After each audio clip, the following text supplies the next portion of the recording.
Hello, everyone, and welcome back to the show. My name is Aladdin, and today I will be, joined by my cat, as always, Apu. The purpose of today's live stream is to speak to believers from all sorts of faiths. As the thumbnail shows, I am taking theist callers only today. So if you would like to join this live stream, if you would like to call, the link is pinned in the live chat. You'd have to have a Discord account to join, but it's pretty easy to create if you don't have one. In the meantime, let me tell you a little bit about how these calls usually go. So I used to have this live stream set up in a way where it's called... Wait a second, why am I blanking out on this? What was the live stream called before? It was called Why Do You Believe? So you could join as a theist and tell me what you believe and why you believe it to be true. Or if you'd like to ask me questions as someone who has left Islam or as someone who's not currently a follower of your religion, feel free to do so as well. Just let me know and let the moderators know what you would like to talk about and why. So, without further ado, I am waiting for people to join the queue to become callers on this live stream. So I guess I just have to vamp for a couple of minutes while that happens. For those of you who are new, I do share the link to join in the live chat, typically 15 minutes before the time of the live stream. And the time varies every week, but it's usually on Wednesdays. So that's the one constant there. And I try to change the time a few hours so that everyone from all over the world can join, regardless of their time zone. So hopefully that's inclusive to as many people as possible. And yeah, I see that viewers of the channel already recognize Apu. He's always around, if not in the background, then somewhere around me here.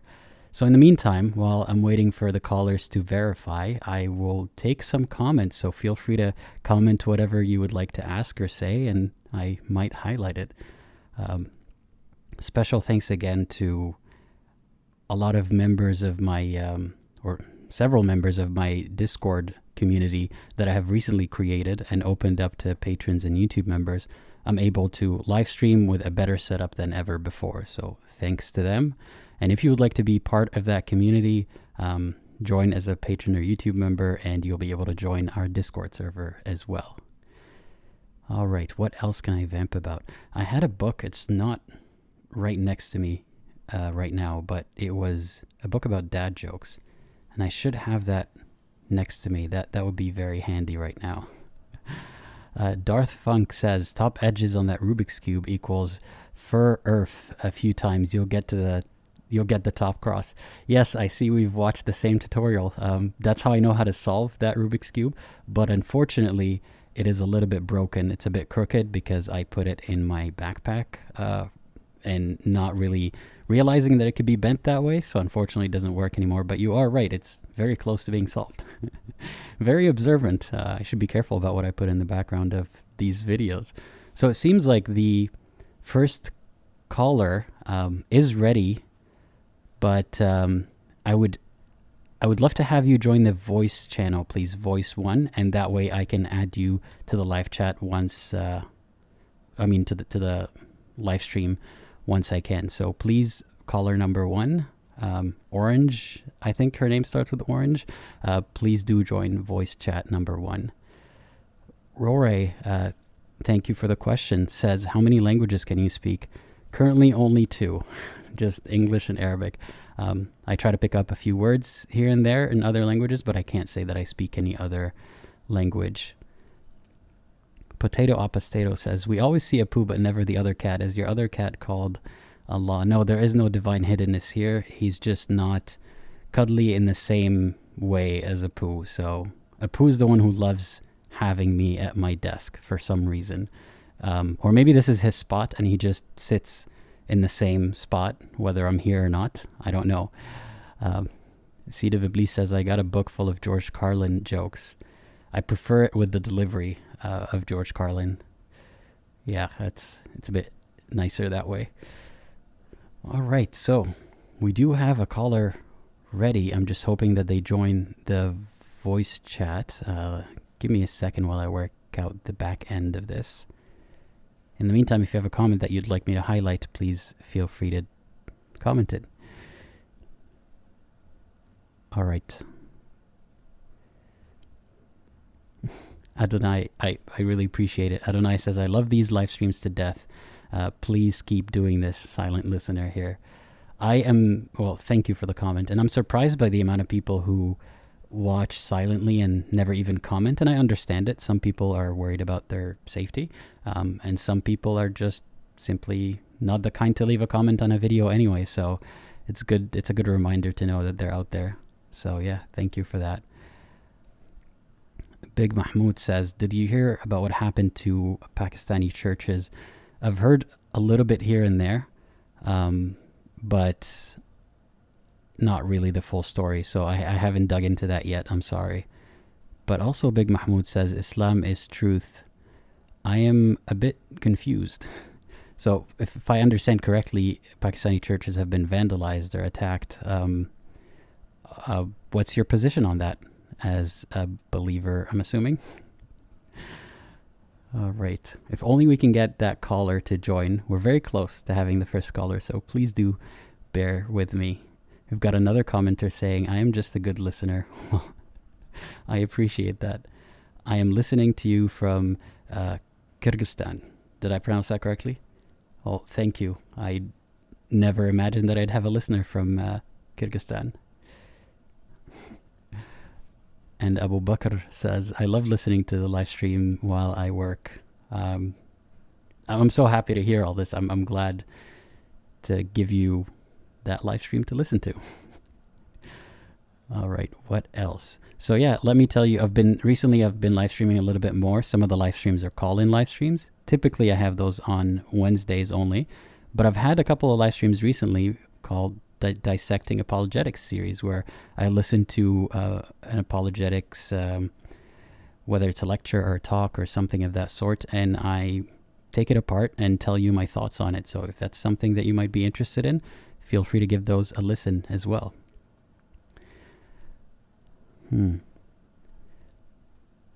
Big Mahmoud says, what happened in Pakistan was funny. Again, somebody please correct me about what happened in Pakistan, but if I understand it correctly, I don't think you should be happy about what happened to churches in Pakistan. So I do not find it funny. Baranana says, what is it with Discord? I don't understand that app. Well, it took me a little bit, but I figured it out eventually, so I'm sure you also could. But I felt like a grandpa when I first joined Discord a few weeks ago. Yeah. Today David says, really enjoy your space for people to examine things at their own speed and how you give questioning people room to decide for themselves if they want to press. I'm glad that you view it that way, because that is my intention. I've spoken to a lot of theists in the past, and I enjoy it a lot, and I want to continue to do so. So I'm hoping a lot of them join. The link is pinned to the live chat. So we're very close to getting that first caller. Yeah, I would like to assume that people are not trolls, but I suppose if they continue that behavior, then they might be. So one advantage to joining my Discord server, if you happen to be interested in that, is sometimes I have writer's block, which is most of the time. And if you would like to help me, brainstorm ideas, if you'd like to suggest ideas, that would be a good space to do so. Let me try adding the caller. Let's see if that's possible. No, I think the caller is a bit confused about how to join. So I gotta vamp a little bit more. So this is my biggest fear. I mean, I've always wanted to do stand-up comedy, but I've never actually written a set for stand-up comedy. And I always wonder, what would I say when I have nothing to say? But thankfully, this is not a stand-up set, so I get a little bit more leeway, hopefully. Harsha asks, how did you learn to speak English so well? Well, I'm glad you think I speak English so well. I think I picked up a lot of it from other people who have had more, more exposure to teachers from North America, or some had teachers from the UK, but I guess my accent adheres most to North American accents. So I picked it up from other people. I picked it up from the movies and practice and time, I suppose, but it was never really an intentional thing. It was just subconscious. Hamza, thank you for the super chat. Their comment says, imagine if these were mosques that got burnt somewhere. I'm an ex-Muslim for the past 8 months now and have been watching all your shows. Yeah, I suppose they're talking about what's happening in Pakistan. So from what I've seen, the snippets that I've seen, there have been attacks against churches in Pakistan. Certainly it's not something that anyone should celebrate, a Muslim or otherwise. And like the commenter says, we wouldn't be celebrating that happening to anyone of any faith either. So yeah, thank you for highlighting that. Hassan Adwan has a joke. Okay, why don't Sufis like eBay? They don't like seller fees. All right, that was a good one. Touche. See, I love jokes like these because it's not really making fun of Sufis or Salafis. It's just highlighting the fact that, yeah, there is animosity between Sufis and Salafis, and it's a fun... Sorry, not to over-explain the joke to death, but I found it very funny. And by the way, keep in mind the person commenting that it's funny that the churches are being attacked. We don't know if that person... It could be someone not of the Muslim faith who's trying to make believers look bad. So I'm not saying anything about their intentions here. The Hourglass says, hello, I'm a Muslim and I disassociate myself from hijab. I suppose you mean Muhammad Hijab, the Dawah preacher. I saw the few videos you made about him, and some of the things he says are just bad. I'm glad we can agree on that. And I empathize with believers who don't feel represented by the speakers in the public eye. So I try to always emphasize that point, that just because hijab is a Muslim and just because he echoes a lot of sentiments that might actually be straight from scripture and some of them not, it doesn't mean that anyone who's a Muslim behaves like hijab or likes hijab. Unfortunately, he has a huge following, but as the comment here shows, not everyone follows and not everyone likes him. So I appreciate the commenter telling us that, because now we know that they do exist.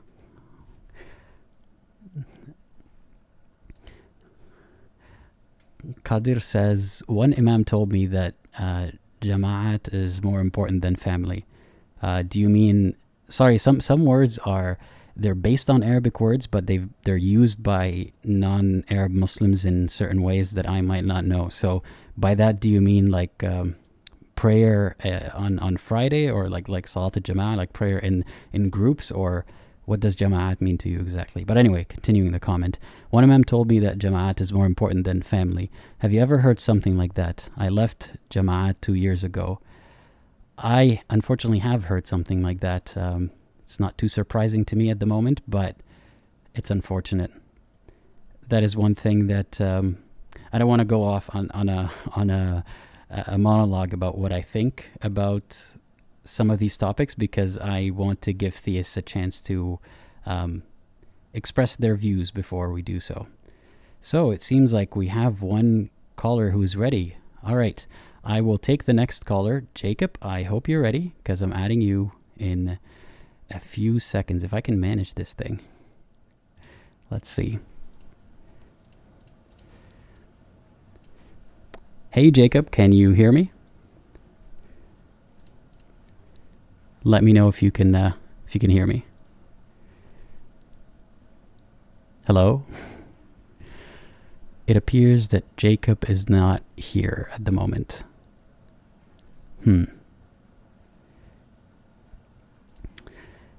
So a commenter, Muhammad Said, is saying, I just came across this live stream. Yay, are you taking callers today? I am. Today I'm taking theist callers, so if you happen to be one, please do join. Thank you. Jacob, are you there? I think Jacob is either... Yes. Hey, how's it going? I'm fine, and you?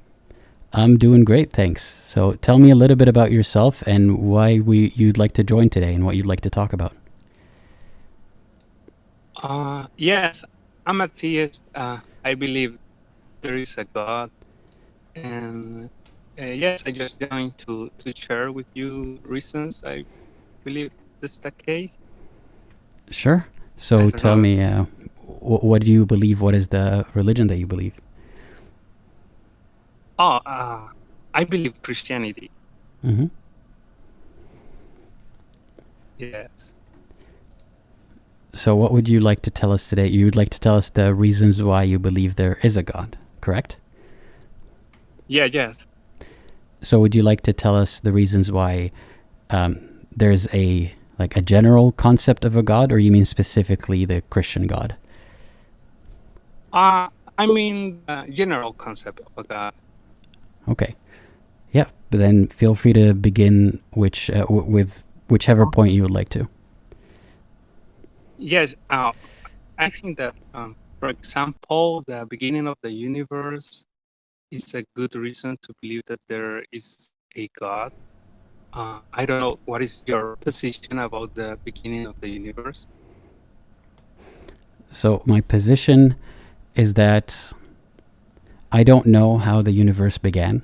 I can only tell you, and not even properly do it justice, but I can only tell you some version of what I've heard scientists say about the matter, that they can extrapolate the data back to a beginning, like one central point, the Big Bang, when things started expanding outwards. But how that happened, or why that happened, or did it happen multiple times before, I don't know if science has the answers to that, and I certainly don't have the answer to that. What about you? Yes, I think that there is this problem about the infinite regress. Even if it happened before, I think it cannot go into infinity. Do you, for example, there is an argument about the impossibility of traversing an infinite number of things. Have you heard about that? The impossibility of traversing an infinite number of things? Yes, I can share in short. So the idea is that if you have to traverse an infinite distance or an infinite number of things, you will never arrive at your destination. So for the universe to arrive to today, it should have traversed a finite number of things, because otherwise it will never arrive to today. So I think that's a very good reason to believe that the number of events of the past are finite. I'll be honest with you. I won't offer much resistance or questioning in terms of some of these specifics, like infinite regress, because most of the time I'm not really opposed to the idea that there is a beginning or something to break the infinite regress. It's my focus is usually more about how do you know that it is what a certain religion claims that it is. For example, if you say that there cannot be an infinite regress, what places God or the Christian God as that source or that initiator of things? Oh, well, I think that this argument can persuade that there exists a God. I will not say the Christian God in particular. I think that to argue for the Christian God, there will be other arguments. So I don't know if you are okay with that. No, that I respect that. So let me ask you the question this way: when you say that the problem of infinite regress points to a God, what does that God mean to you? I'm not asking you to describe the Christian God, but I mean as an inference based on the problem of infinite regress. What does that God mean? Okay. Mm-hmm. Yes. So I see it like this. So there is not an infinite regress. So we should arrive at a first cause of everything, and this cause doesn't have a cause. But also there is this question about properties of this cause, and there are, like, for me, I see like there are like two possible explanations. It's like this cause is has free will or not. I think those are the two only possible explanations to say that this cause has free will or not. And I think that there is a very good argument that this cause has free will. And when it is said that it has free will, well, we're implying that it's a person, is a mind, because as far as we know, only persons' minds have free will. Even if we don't have free will, we personally, I think this argument shows that there is a person, a mind with free will. Sorry, let me try to mm, reiterate the argument so I make sure I understand it. So you're saying if because of the problem of infinite regress, there must be a cause, and that cause either has free will. Sorry. yes, a first cause. Sorry. First causer, not a first cause. But No, sorry. Mhm. I mean a first cause. You only Sure. mentioned a cause. I just want to emphasize this will be the first cause. Yes. Sure, a first cause, and then Okay. you say that that cause can either have free will or not have free will. But Yes, how did we those are assign the two. how did we go from assuming it's a cause to a causer that can possess free will or not?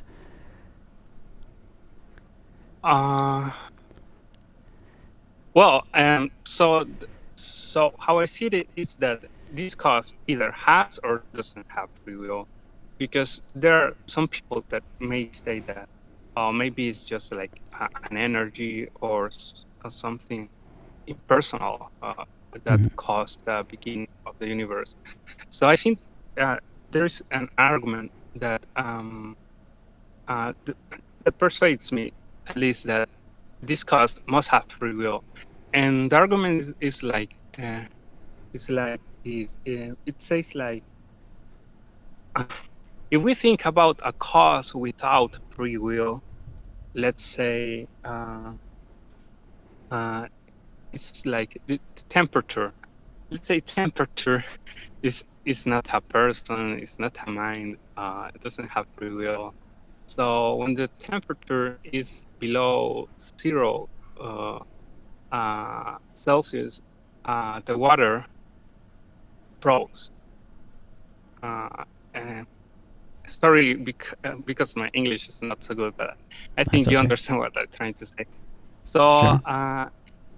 the issue is like, if you have there and a cause that is there and all that cause is full, like meaning it's have the necessary and sufficient elements to be the cause. So the effect will also be there. So if you have the temperature below 0 degrees, the water is around will be frozen. Because the cause doesn't have free will, this temperature doesn't have free will, cannot decide to froze or not froze the water. It will happen necessarily. If the cause is there, the effect will happen necessarily. So this one point. Then the second point is like, if we say that this cause, this impersonal, this temperature Sorry, has wait. always been. I want to make sure I Yes, understand yes, the first point here. So, yes. can you repeat it in simple terms? You're saying the temperature can't have will, but temperature can affect things around it, but it's not a causer. I'm confused. What I mean is like, because it doesn't have free will, the effect happens necessarily. So when you have the cause there, the effect must also be there. Are you getting my point? If the Not quite. temperature is below 0.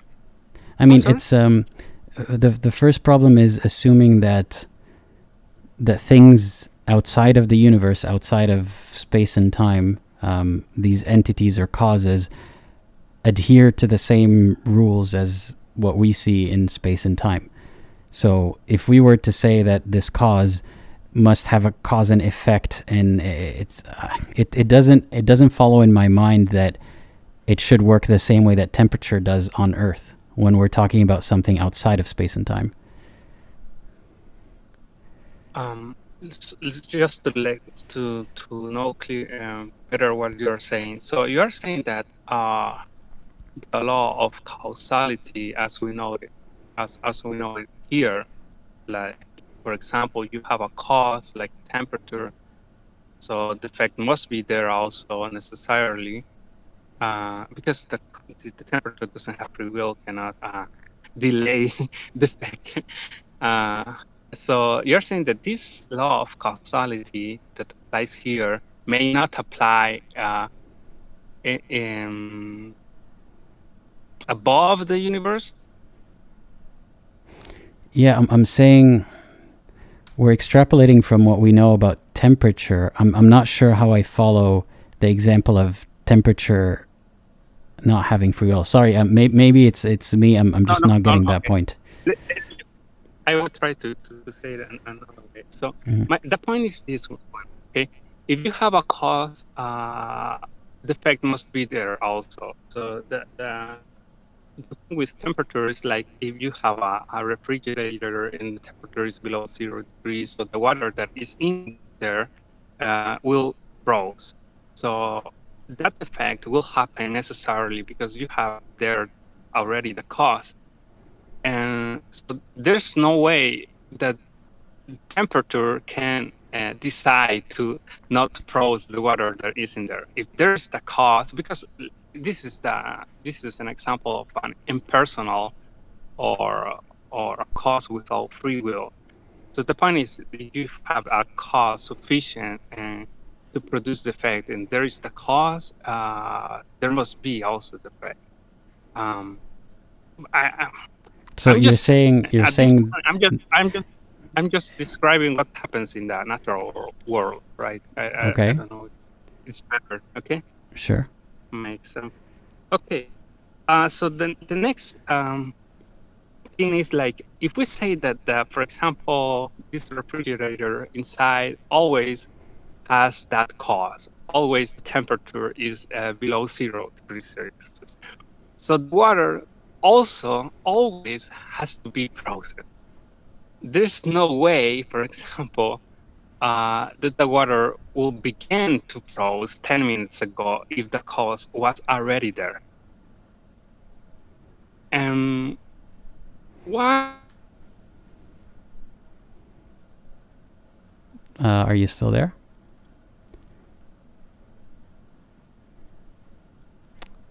Hello? Yeah, I'm not hearing anything from Jacob.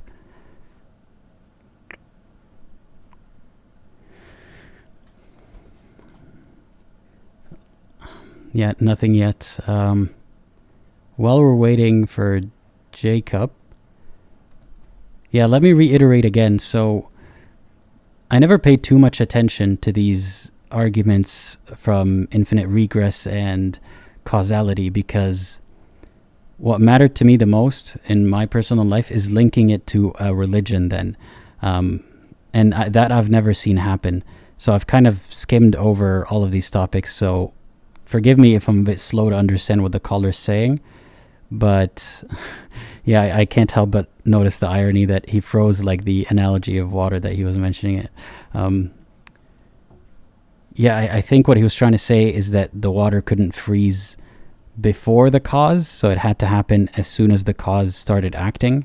Obviously, water takes time to freeze. It's not immediate, but I get the point of it is that the effect of the temperature difference is going to appear on water as soon as the temperature difference is there, I think. But anyway, sorry, I couldn't completely understand what the caller was saying. It seems like they've lost connection. We do have another caller. I hope Rory is ready because in a few seconds I'll be adding you to the live stream. So the next caller, I believe, left Islam and joined Christianity. So that might be interesting. Let's see what the caller has to say. So, hey Rory, can you hear me? Yeah, I can hear you. How's it going? Good. So tell us what you would like. Tell us a little bit about yourself and what you'd like to talk about today. Islam and music. Oh, before I talk about Islam and music, have you seen Ayas Akadi's video where it says Islam, how Islam really spread? I haven't watched that one yet, but it might be a good topic for dissecting apologetics. But I'm curious curious to know. So you had mentioned that you left Islam and joined Christianity. Is that true? Yeah. Yes. Since this call is for this live stream is for theists, you do qualify as a theist. I think I'd be more interested in talking about your beliefs in Christianity rather than talking about Islam.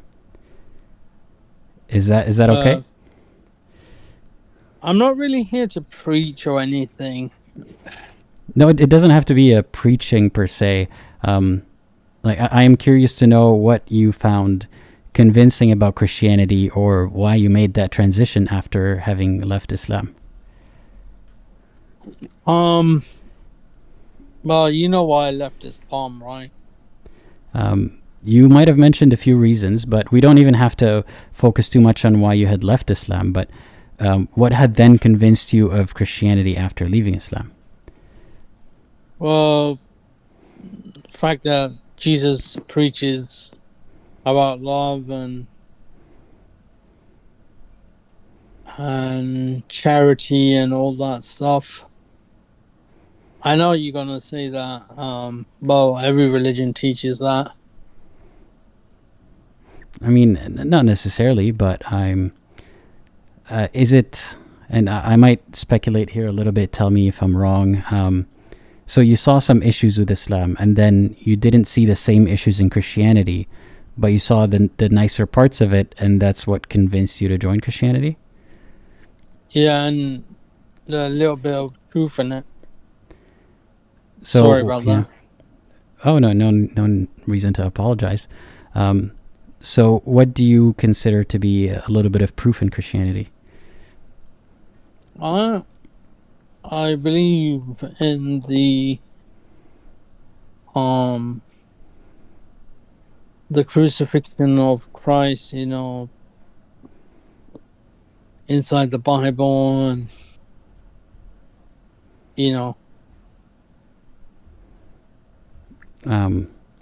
you believe in the crucifixion of Christ in the Bible. So what led you to believe in that?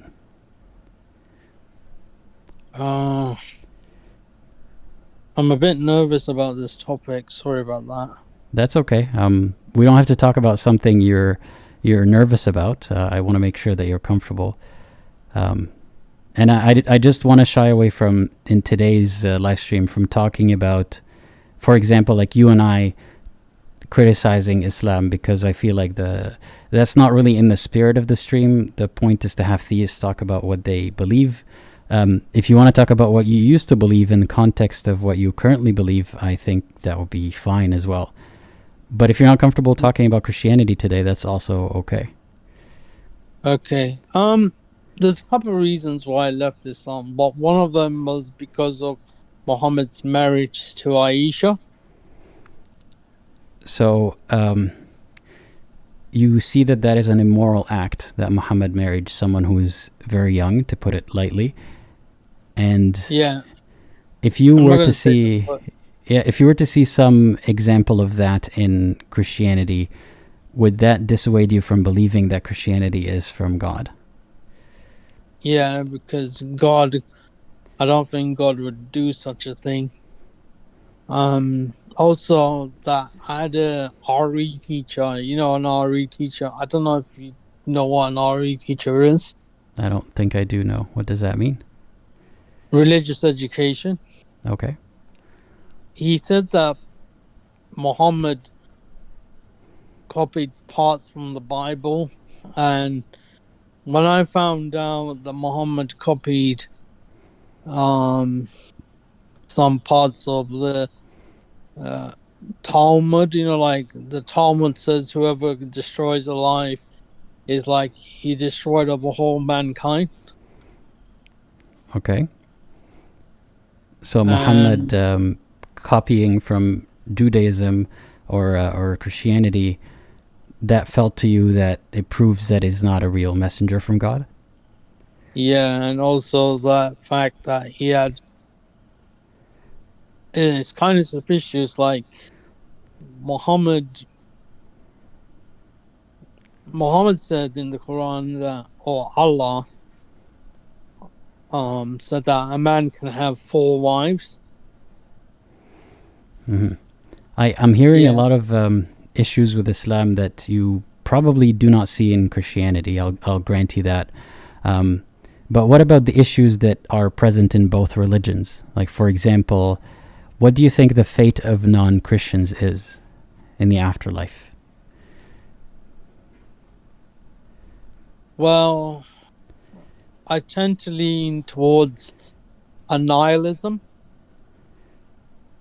because So of you, the fact that hmm because the Bible says God is love, and that a loving God wouldn't like put people in hell, torture for eternity. so would you? How do you feel about verses that in the Bible that have to do with hell? I'm not really, to be honest, I don't feel comfortable knowing that some people going to hell, especially, that I told you about my mother dying. I'm sorry for your loss. Yeah. Oh, by the way, you have a cute cat. Thank you. He's begging for attention right now. It's yeah, I always right here. I appreciate that. Yeah, I don't want to make you think of upsetting topics. I was just curious about how you feel about the afterlife and how it differs. I mean, it might be the same thing in Christianity as in Islam. Some of the critique that I have is common among both. But would it bother you if you found out that Christianity is not true? Or do you feel like you would like to believe that it is true and you would not want to investigate that? Well, they say if you're a truth seeker, you'd investigate the truth, wouldn't you? Mm-hmm. Yeah, I would love to investigate the truth and see if it matches up. But to me, and you've seen my TikToks, right? Before. Sometimes I care about what people think, but just not really what a brave person does. I wouldn't say it that way. Let me ask you this then. Are you happier now as a Christian than when you didn't have a religion after you left Islam? I'm happy as a Christian, yes, and I've always believed that God existed. I could be wrong about that. But it brings you comfort believing in God right now. Yeah. Well, I mean, part of what I do is, ask you about the reasons why you believe in God. But I also don't necessarily feel like having you investigate your religion's truthfulness if you don't feel like doing so. So if it's something that you think is comfortable and not harmful for you, and you don't necessarily want to talk about it or think about certain aspects of it, I see no harm in continuing to believe in it as long as you're not harming yourself or someone else. I agree. Yeah. So, yeah, is there anything that you'd like to talk about regarding Christianity? No. Before I go, what made you decide to start this channel? Because I know it's about talking with people and discussing and dissecting Islam from where you came from. Sure, I'll tell you how. I mean, I've told some version of this story before, but I just stumbled into levels of more involvement with the ex-Muslim community online And at first I used to make some videos on TikTok, and I realized that I couldn't really express my thoughts in the context of a trend or a joke or a reel or something. Sometimes it gets the point across, but most of the time I have more to say than that. And I also used to live stream on TikTok and talk to strangers that way and ask them what they believe, ask them to ask me questions about what I believe or what I don't believe. And it just felt like YouTube was a better medium to do all that. And I realized that there was a space and a need for hosting conversations that way that I didn't see happening very commonly. So I thought it wouldn't hurt to add one more person to this chat. And yeah, a lot of it stems from my empathy for believers, and especially also people who have left Islam, because I feel like we are underrepresented and our voices are rarely heard.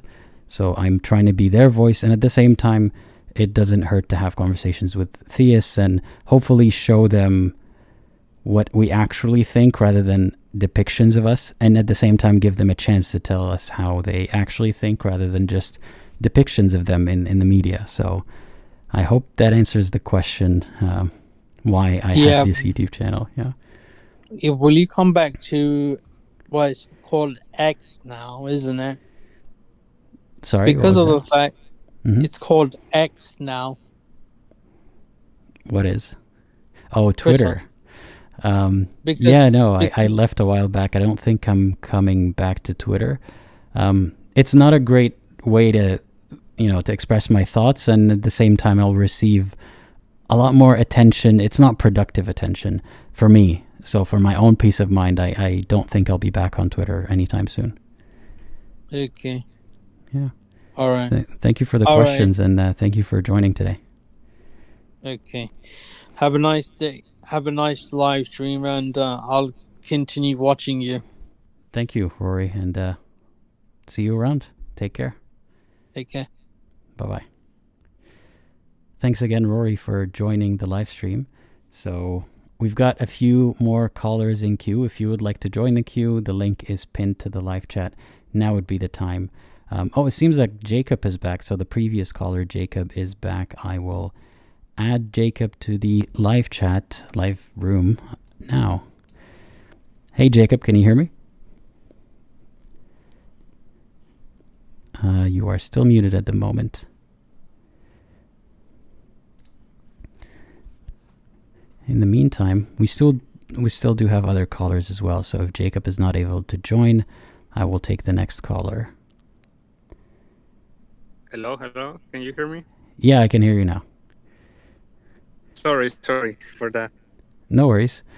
So welcome back. I forgot where you were when you cut off. You were talking about the example of temperature and water freezing. Yes. What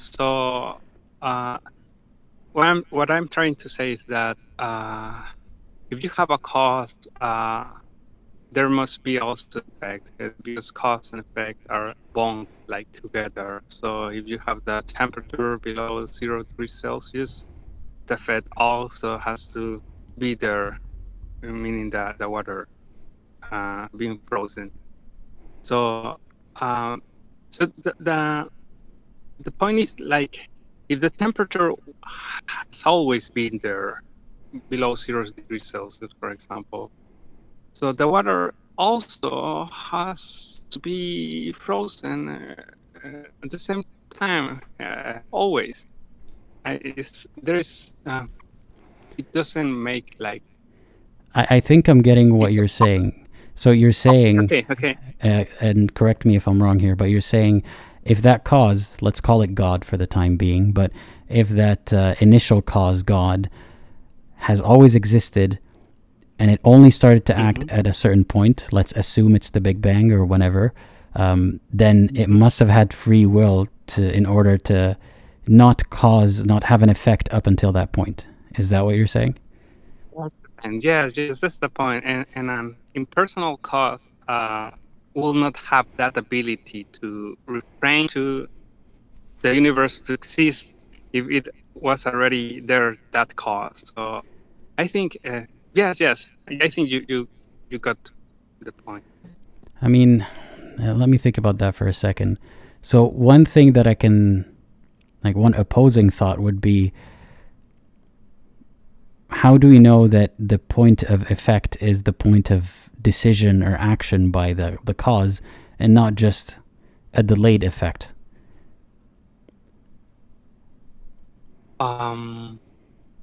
But you're also you're thinking in an cause without free will, because if let me put it like this: if I understand your question, you're saying, does the effect is simultaneous with the decision to create it? I think that yes. I think that that's the only way it can be, right? I mean, when we think about, for moment, example, like water in a freezer, it doesn't instantaneously freeze. It takes a long time before it starts freezing, and then maybe, like you've seen, for example, the super cooled liquids. As soon as you shake them a certain way, the entire bottle freezes. That's one example where it looks like nothing has happened, but then the effect is just delayed. Oh yes, but that only makes like will apply if, let's say, the temperature began to be below 0 degrees, or the water began to was put there at some moment. But if both things were there always, and the temperature were always like below 0 degrees, there is no possibility that the water will like have that process. The water will always be. It doesn't. It's I don't know if you get my point. It's like, if the temperature was always there and the water was always also there, we will not find at any time the water in a liquid state, because it's not. It doesn't make. I say it like this, right? It doesn't make sense to say that at some time the water was in a liquid state, even though the temperature was always there below 0 degrees Celsius. That's the problem that I think is not solved by an impersonal cause. So let's try to think about it this way.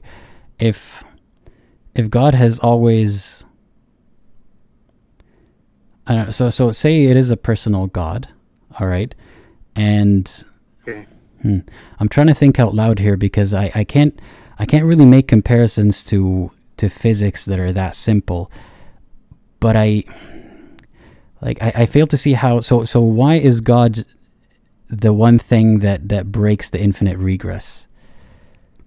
Like, how? So you're saying God has always existed? Is that what you're saying? Well, the argument about an infinite regress shows that there must be a first cause that was not caused by anything. So meaning it doesn't begin to exist, because it were to begin to exist, it will have a cause. So, and that's the point. There is not an infinite regress of causes. So there must be a first cause that doesn't begin to exist. And what if that first cause that doesn't begin to exist is just the universe? Oh, well, this I think is the problem about the personal versus impersonal cause. I mean, if you say, how is that a problem? I would try to say like this. I think there are like two options, right? Like we can accept that there is a problem with infinite regress, so we must arrive at first cause. So somebody can say this first cause is a prior state of the universe, something like that. I don't agree with that position, that the first cause is a prior state of the universe. But I think that even if we say that, I will put it better like this. Let's say that if we trace the universe back, we will arrive at a first state, and that first state was always there. Let's say it like that. It didn't begin to cease. Just that first state was always there. So that's the first option. I don't agree with that option, but I think that even if we agree with that the first state of the universe was always there, and it arises this problem: how the universe from that first state began, let's say, to expand. So if that first state was always there, why the universe just began to expand just years ago? So I think it's not solve the problem. You must you need free will to say from this cause that was always there. There was a decision, a free decision to expand, for example, in this case. So I think always will necessitate a free agent to get that change of state from let's think about it this way then. So what you're implying is there was a God, a first cause, and for some infinite amount of time or some unmeasurable amount of time, there was no universe. And then it made the decision. Sorry. Yes, I understand what you said. Yes, I'm not saying that. Your question has. Now I'm trying to understand the explanation of what you're saying. So in simple terms, there has always been a God. There hasn't always been a universe, right? Are you there? I think we lost the caller. So I'll say the part that's on my mind. I mean, all of this is so hypothetical and theoretical that's part of why I avoid this conversation. But let's think about it this way. Hello? So, hey, can you hear me? See, can you hear me? Yes. So, sorry. Is what you're saying that there has always been a God, but there hasn't always been a universe? Is that correct? Yes. So that God has been for some period of time that we don't know if time was even measurable, and then decided at some point to create the universe. I will not say that. I think what the point you're raising is about the definition of time.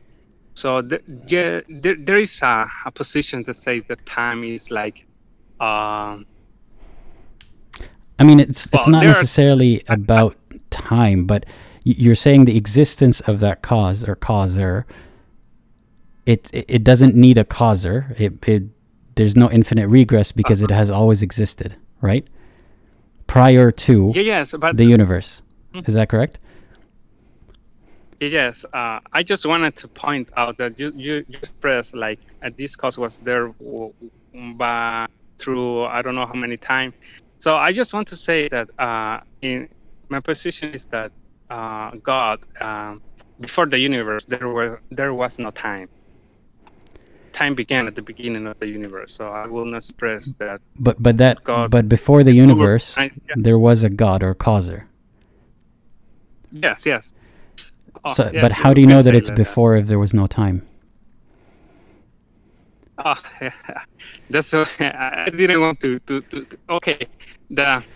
To express this more accurately. I won't get into I won't get into the details of the timing.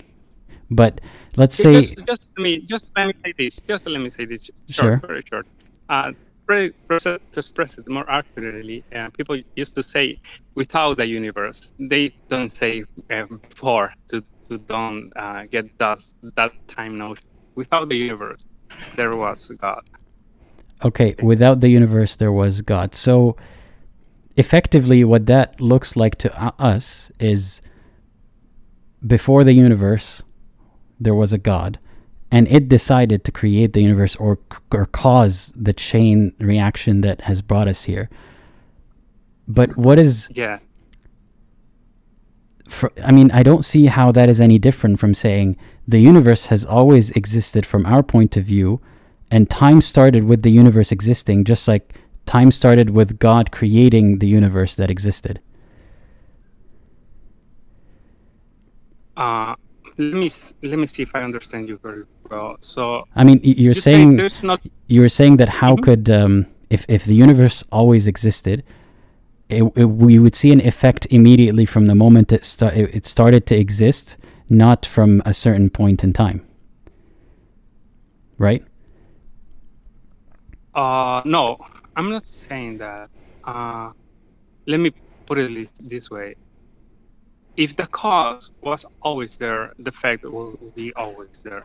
So if you consider but the effect the always, like the always that we see is through time, right? My position is that time begins to exist, so time was not always there.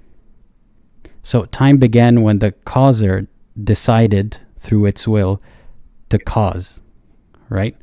To Yes. cause effect. So effectively, from our point of view, whether it was a causer that sat there timelessly forever and then acted at some point, or it all started at the same moment, we wouldn't know the difference. Sorry, I'm not getting. Okay, from our point of view, we see a universe with a beginning. Are you saying that?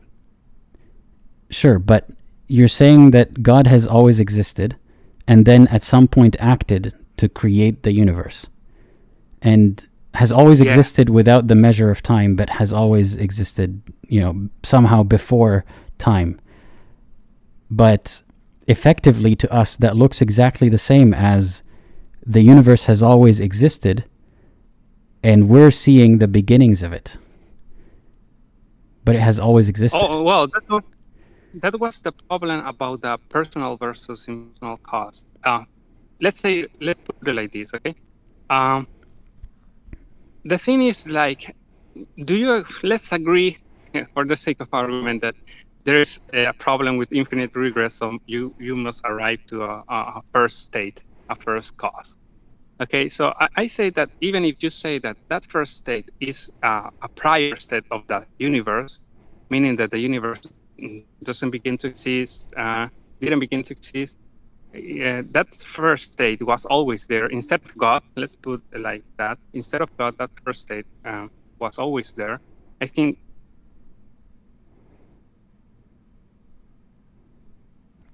the caller cut out again, unfortunately.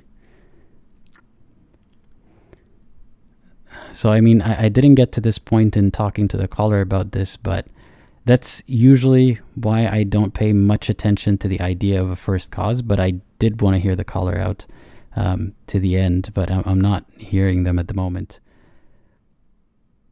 Yeah, because in my head, here's what I'm trying to explain. So if there was a God, has always been, or whatever first cause, and then it decided at some point to start the universe, and let's assume that's the Big Bang, and that's the only way we can observe or measure is up to the Big Bang, or predict is going back to the Big Bang.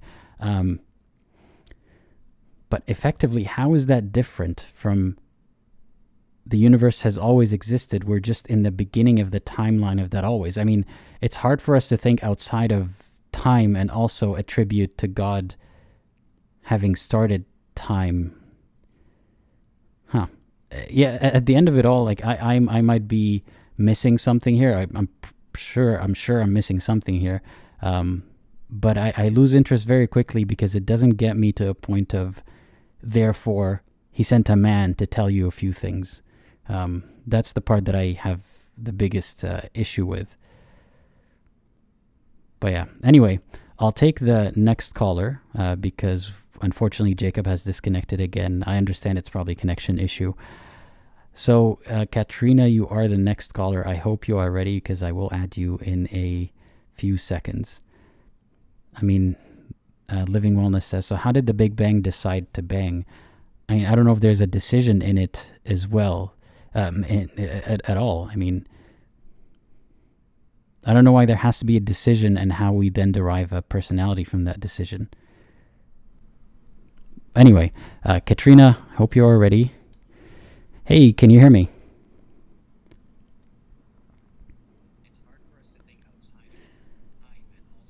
Hey, can you? Oh, Hello? I think Katrina's watching my video at the same time. Can you please make sure that you exit that?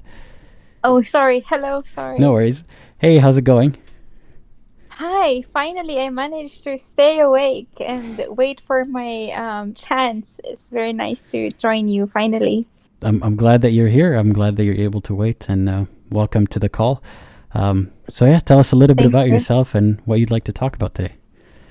Hi, sorry. So my name is, it's not my real name, but it's close. So my name is Katrina. I'm Asian, but I am currently residing in the UK. So that's why when your live streams become really late, I Mhm. usually fall asleep, but and then I would watch it the next day. So I'm really excited today.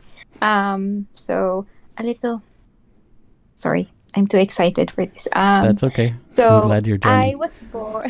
I Mhm. was born into Catholic, a practicing Catholic family in Asia, and I mean, as a child, okay, so you grow up, and then this is they the main summary is in Christianity, or being a Catholic is just being Christian. Is like God loves you. You're here because there's a purpose. You're born because God and He loves you.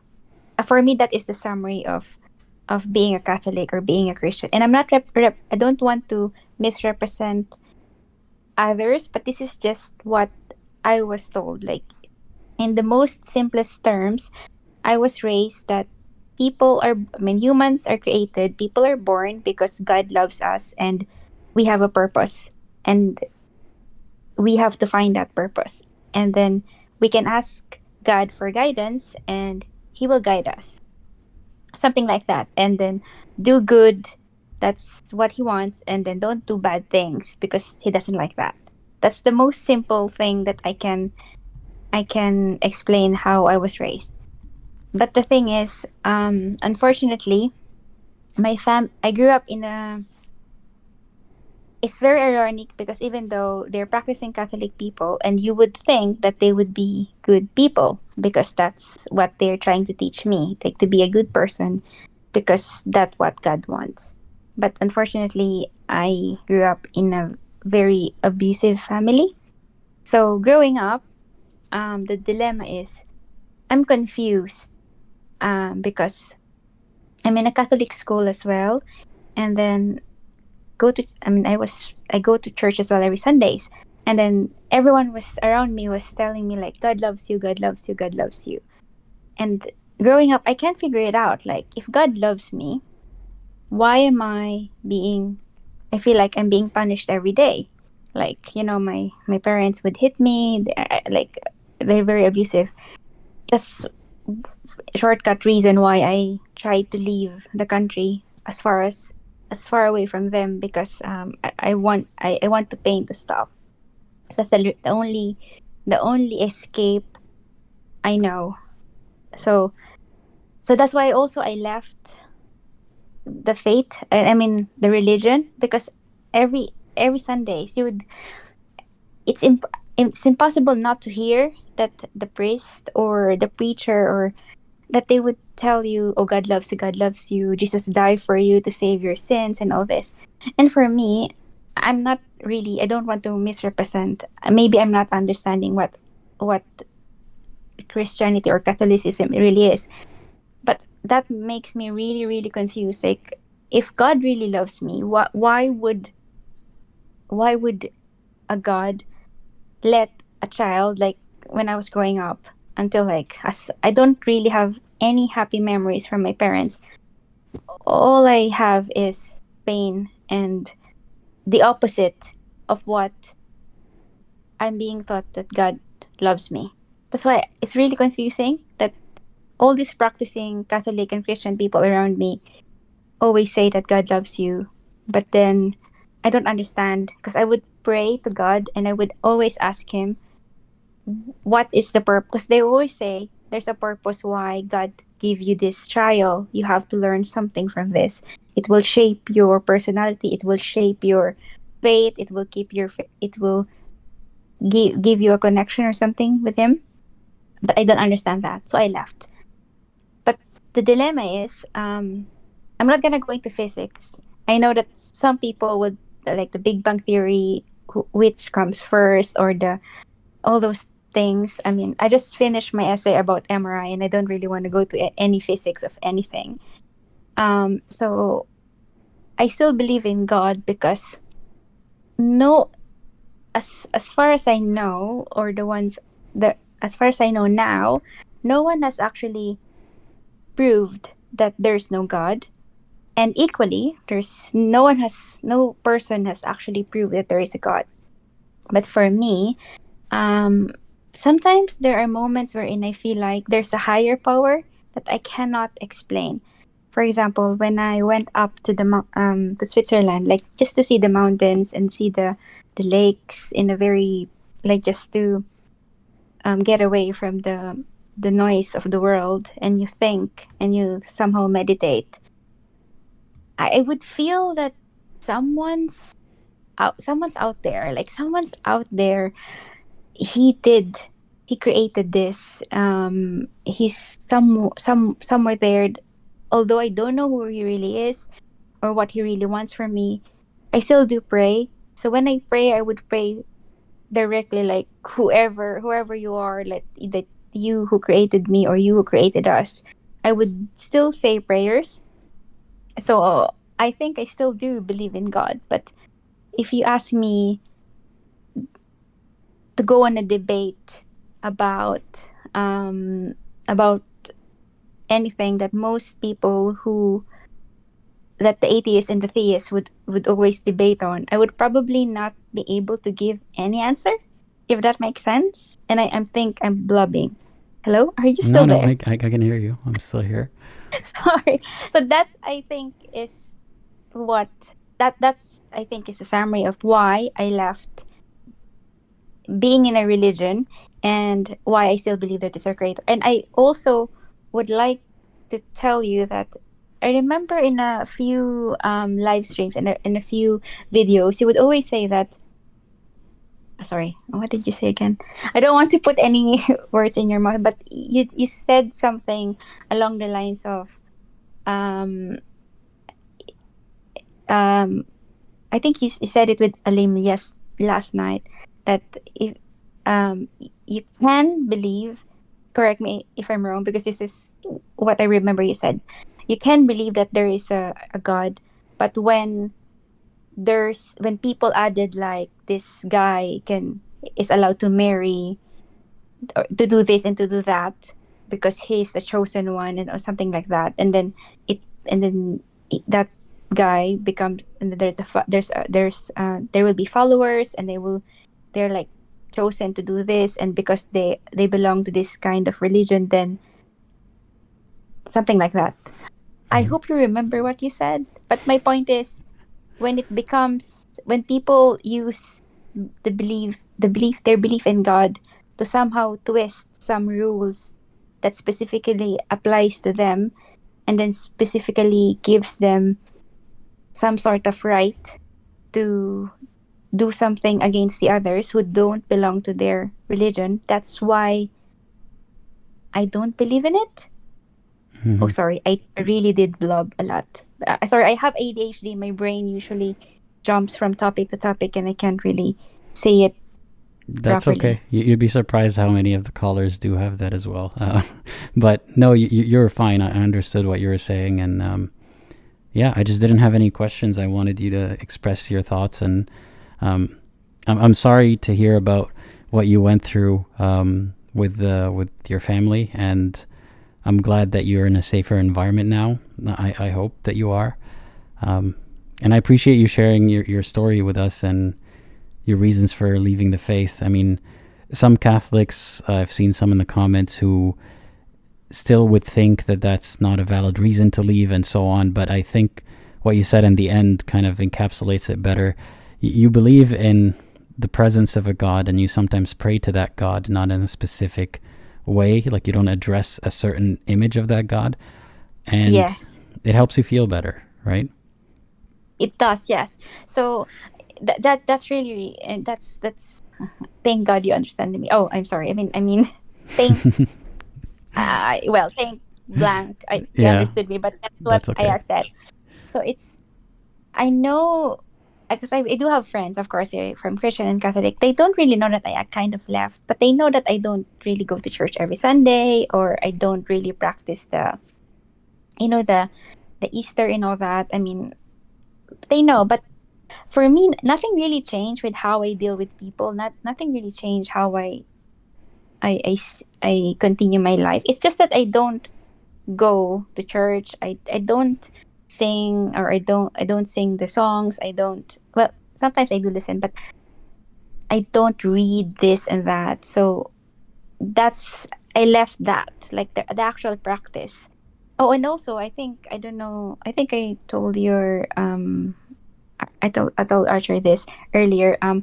I also looked into Islam in a way, and I'm not gonna say anything pro or against. I'm just gonna tell you why I looked into it, because leaving, I mean, obviously I don't have any family, right? A close knit family and all that. And then I do have a very close. I have a close friend who's a Muslim, and I admire her how always she always seems.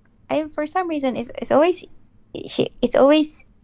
seems very easy for her to build friendships and community with the other hijabis. So I'm amazed how they can somehow can just quickly make a connection, and I think I long for that, like to have a community, because I don't have one. So, and then whenever we go out, they would talk about with we talk about like faith and all this, because for some reason I can talk about God and belief in God, and what the creator, or okay, God wants me to do, or what what he is expecting for the humans to do, and I can relate to them, and we would have like a very good conversation. And then they started to, oh, why don't you, you're, and then they always make comments that I'm more Muslim than most of the Muslim that they know, like the way I say, say things about God, or the way I act, or the way they just would say comments like that. So then I did look into Islam, but then of course I would have questions, and that's when I come across your channel, and I didn't go ahead, not because of I think one of the reasons why I didn't go ahead is that I have so many questions in my head, and then I started to ask my friend, and then I'm just asking actually, and then I think there's one conversation that after like 3-4 years of being friends, I don't know, I think I just asked her to explain what the Quran, something in the Quran that I don't understand, and for some reason she became offended, and then I was shocked that she was really kind of angry, and I got scared, and I'm thinking, okay, so see, if this is going to be, if I have still have a lot of questions, and if ever I would ask a question that she wouldn't like, I don't want us to lose our friendship. So I did set aside Islam. Then I stopped. Like, okay, I don't.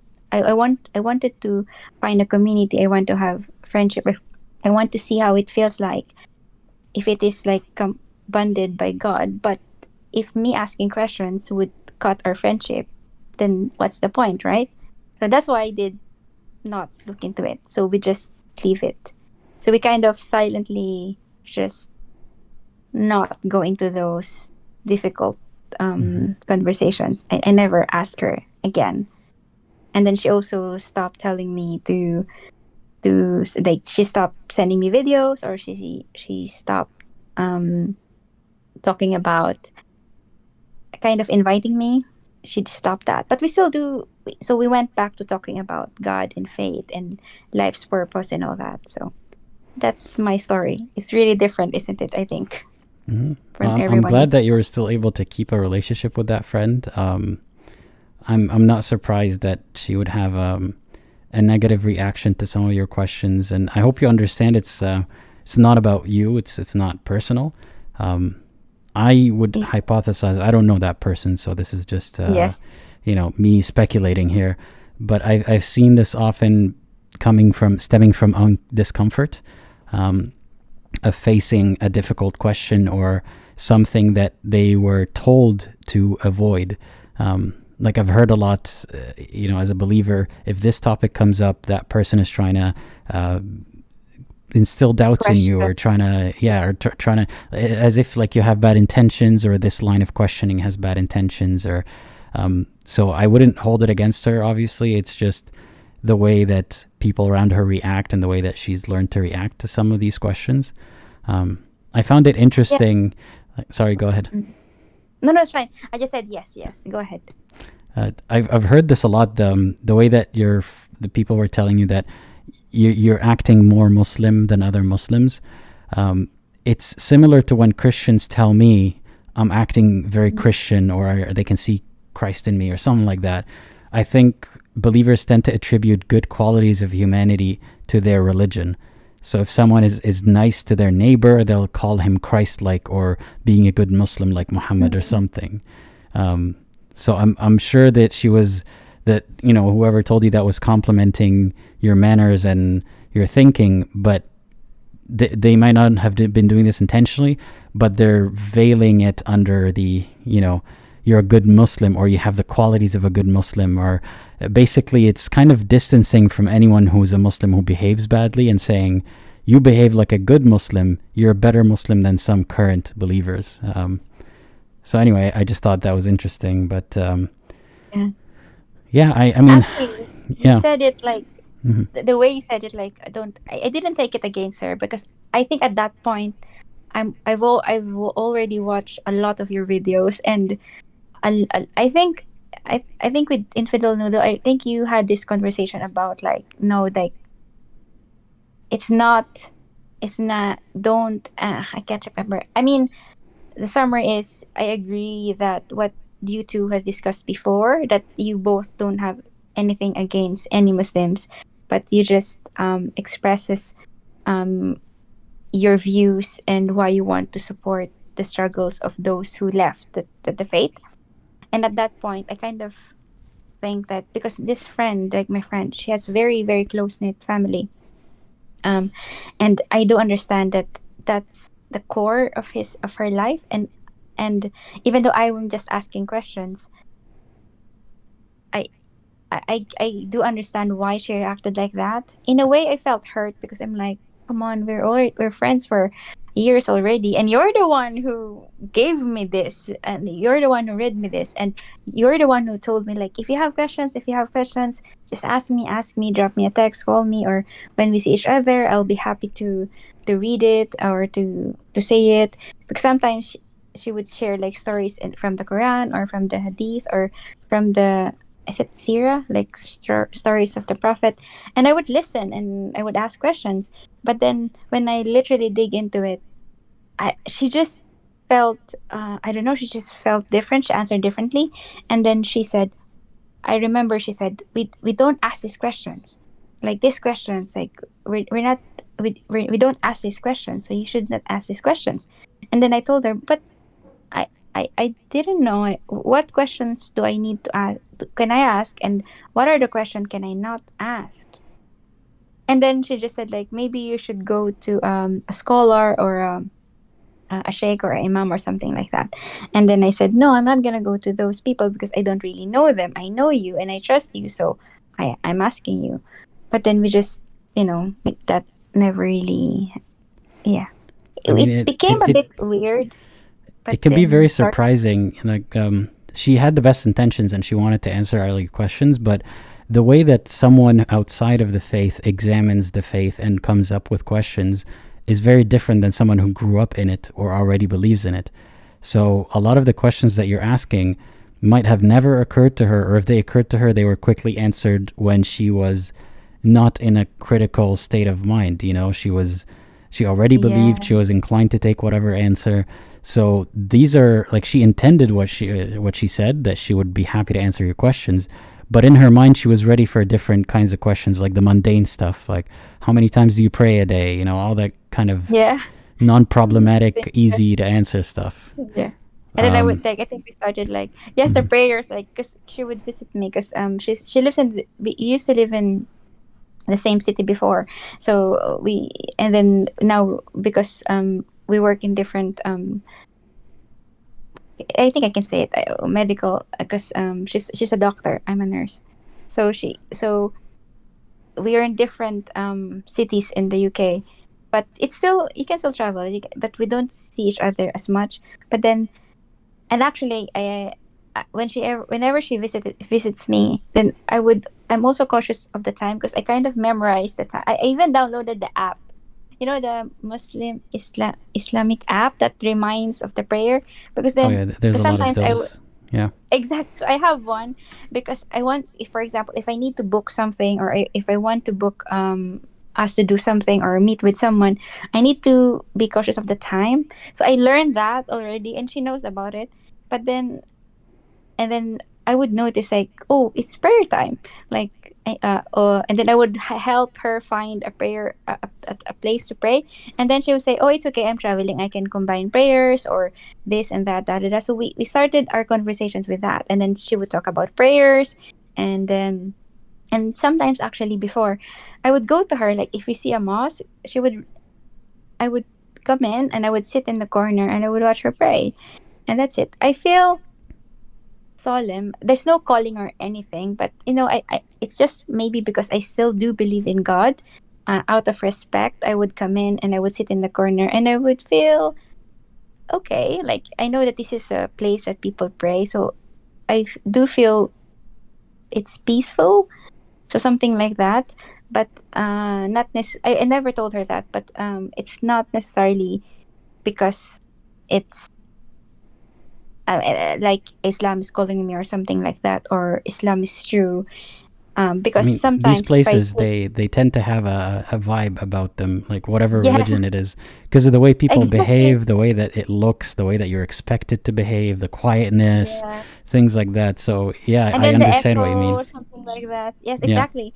But then when I sit in a quiet church, like if it's an empty church and it's quiet, I kind of feel the same. Hmm. Or so it's, or I think I remember before. I can't remember which country it is, but I think it's in Thailand. I visited like a temple. I don't even know if it's a Buddhist temple, or like, or what temple. I felt the same too. Like, that it's, and you're completely, I completely agree with you. Like, these kinds of places, they're like high ceilings, it echoes, and some sort of incense that you can smell. So it feels like, I don't know, peaceful. So, and I do feel that. That's also one of the reasons why there really must be a God somewhere. It's just that I don't understand why that creator, that God, makes it very difficult for us humans, quote unquote, that he created to make. Why is he making it so difficult for us to understand him? Like, everyone is fighting. Again, I mean, not everyone. Most wars and arguments and all this hurt and hate is because people are saying that, oh, this is the true religion, yours is false. Why, if he's, I mean, no, I mean, that's why it makes me confused. Like, you're seeing us, right? Like, if you're there somewhere out there, if you really well, I don't know how to say, but why? That's in my mind. I do ask him actually when I pray, like, can you, show us what you want us to do, show us what you want us as a people, like as humans, like what is our purpose, like, can you send us some peace of Well, all, let me ask you a especially. question then. Yes. Okay, go. You seem to believe more in God than I do. I mean, at the moment, Okay. I don't even have that emotion towards a God, or I don't pray towards a God. Mhm. And I'm not saying I know for a fact there is no God, but to me, it's as implausible as anything else in the universe. So I don't even take that possibility seriously in my personal life. But you seem to want or have that connection, or that yearning for a connection with a God. So what would convince you of one, like, I'm not asking you for specific religion examples, but if you were to someday become a believer in one of the currently existing religions, how would that happen? What would convince you or sway you in that direction? Okay. So, very good, interesting question. So I think my friend asked that actually. So my answer at the minute, because I did look into the major ones, the Abrahamic religions, and then I think Buddhism about peace and all that. Um, at the minute, the ones I know, all the religions I know at the minute, and I'm not saying I'm correct or all knowing or something like that. It's just this is just me. None of the current religion is convincing. So to answer, I don't actually know what is the answer to your question. Like what it is that will convince me to join a religion, because I don't think there will be.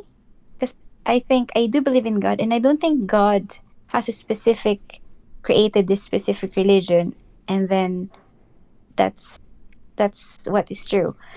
I still believe that all these religions are just man-made, because if you study them, it seems to answer or address a specific need at that point in time, like something to believe in, and then if you if a religion is created, then people would join in. You then, or those people would then create a sort of community, a sort of, like, they would somehow watch each other's back because they belong to this religion, and they would, and that's, I don't know, how do you call it, like more people would, like more, I'm not very good with these terms.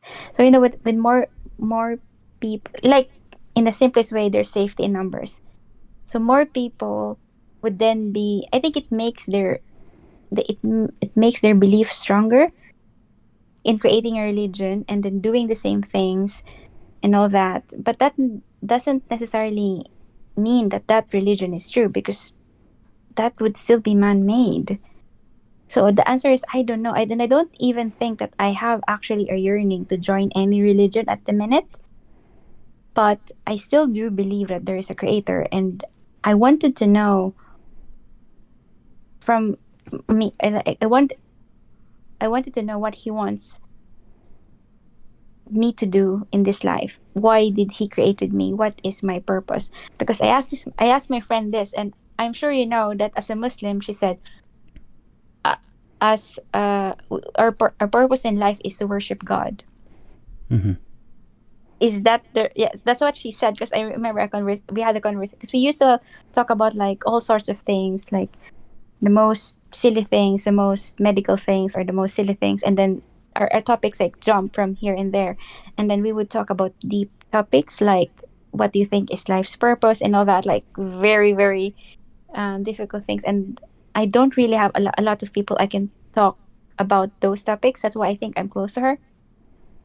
So that's her answer. Like, our purpose is to worship God. And then I did ask her, okay, so that is you. If I go with your thoughts, okay, I agree. Okay, so God created us so we can worship Him. Okay, but that's everyone. Don't you think God, the Creator, is greater than that? That He has the capacity to actually assign a purpose to each of His creation. Like for example, like What would you if that creator were to assign a purpose for you? What do you think that purpose could be? before that's one of my prayers, but one of the things before I answer that, I wanted to know what is the purpose of my past, because growing up, I think I still can't shake off that I was taught that everything happens for a reason.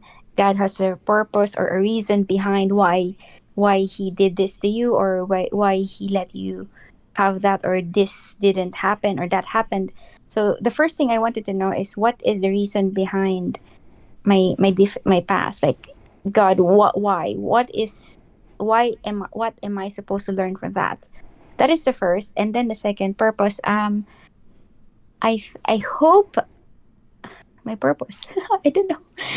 I hope I don't know. I think You don't have to it's answer at the moment. I don't want to put you on the spot, but I just wanted to know if you something good. yeah. I think something good, whatever it is, like maybe something good. Well, Like, can I offer some advice on how I would think about that first question that you were asking God? okay, yes, go ahead. First of all, I'm sorry that it happened to you, and I wouldn't think of it as there was a purpose or intention or a plan that in exchange for abusive things that happen to you, you get something on the other end of it. I would try not to think of it that way. I have no reason to believe that anything was planned by a certain entity, or that there is inherent purpose in what happened. But another way to think about it is it's actually looking backwards at it rather than looking forwards. So if someone were to look at your life before it happened, right, and see that chapter of your life, let's say it's a dark chapter of your life, they could then say, well, because of that dark chapter, she gained the ability to understand people who are in that situation and the ability to help them better, and it changed her character in certain ways. And that way you would see it as the purpose of that dark chapter of your life. But that's not effectively what's actually happening. What's actually happening is the other way around. Things happen, and then you can look back and think, how can I use that to my advantage, or how has that helped me get to where I am today? And it's not all positive, of course, but I can't relate to the same exact situation you were in because I don't know your life, and I'm not asking you to tell us all about it. But I have also had, bad things happen in my life, and instead of thinking of it as, well, the purpose of the bad things is to empower me to do so and so, it was the other way around. Because of those bad things, I became more likely to speak up for people who have had that thing happen to them. I became better equipped to deal with something like that or help other people deal with it. So I might find purpose in my life because of something bad, or find utility in that bad thing, but not see it as intended to give me that utility to begin with. It just happened to be that way. Yes, it's a very good advice. Thank you. But I sometimes do think about that, but I not many people actually know about that.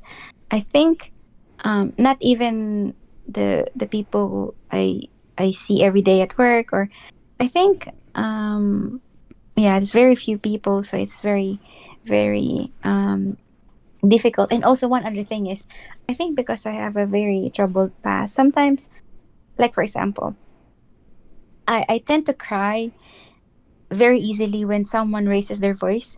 Sometimes at work, I think someone just becomes really upset and just talk to me very loudly, and I just cried. Not in a very dramatic crying type of meltdown, but tears just started to. But I managed to walk away before anyone sees it. So those little things. So it's like I'm very weak and I'm very very I think fragile. So it's hard for me. And then they would say, "What's wrong?" Like, it's don't take it personally. It's just work and all that. And sometimes I wanted to tell them like, "Oh, because well, I'm really very sensitive to loud noises, or like something like loud, like very loud noises, or people shouting and all that." It's really hard. So I think it always reminds me, because I know myself. I know why, but then I can't really tell people. So even though sometimes there are occasions that I want a bit more understanding around, I don't get it. And also that's one other thing, like going back to like religion and all that, because again, I'm not, I don't want to misrepresent anyone. So Christians and are supposed, or not supposed, but they're taught that you have to love, you need to love your neighbors as you love yourself and all that, be selfless. And then my friends, like, they're practicing Christians and Catholic, and sometimes I don't feel that they're very caring. I mean, and then so I feel like that's why you go to church.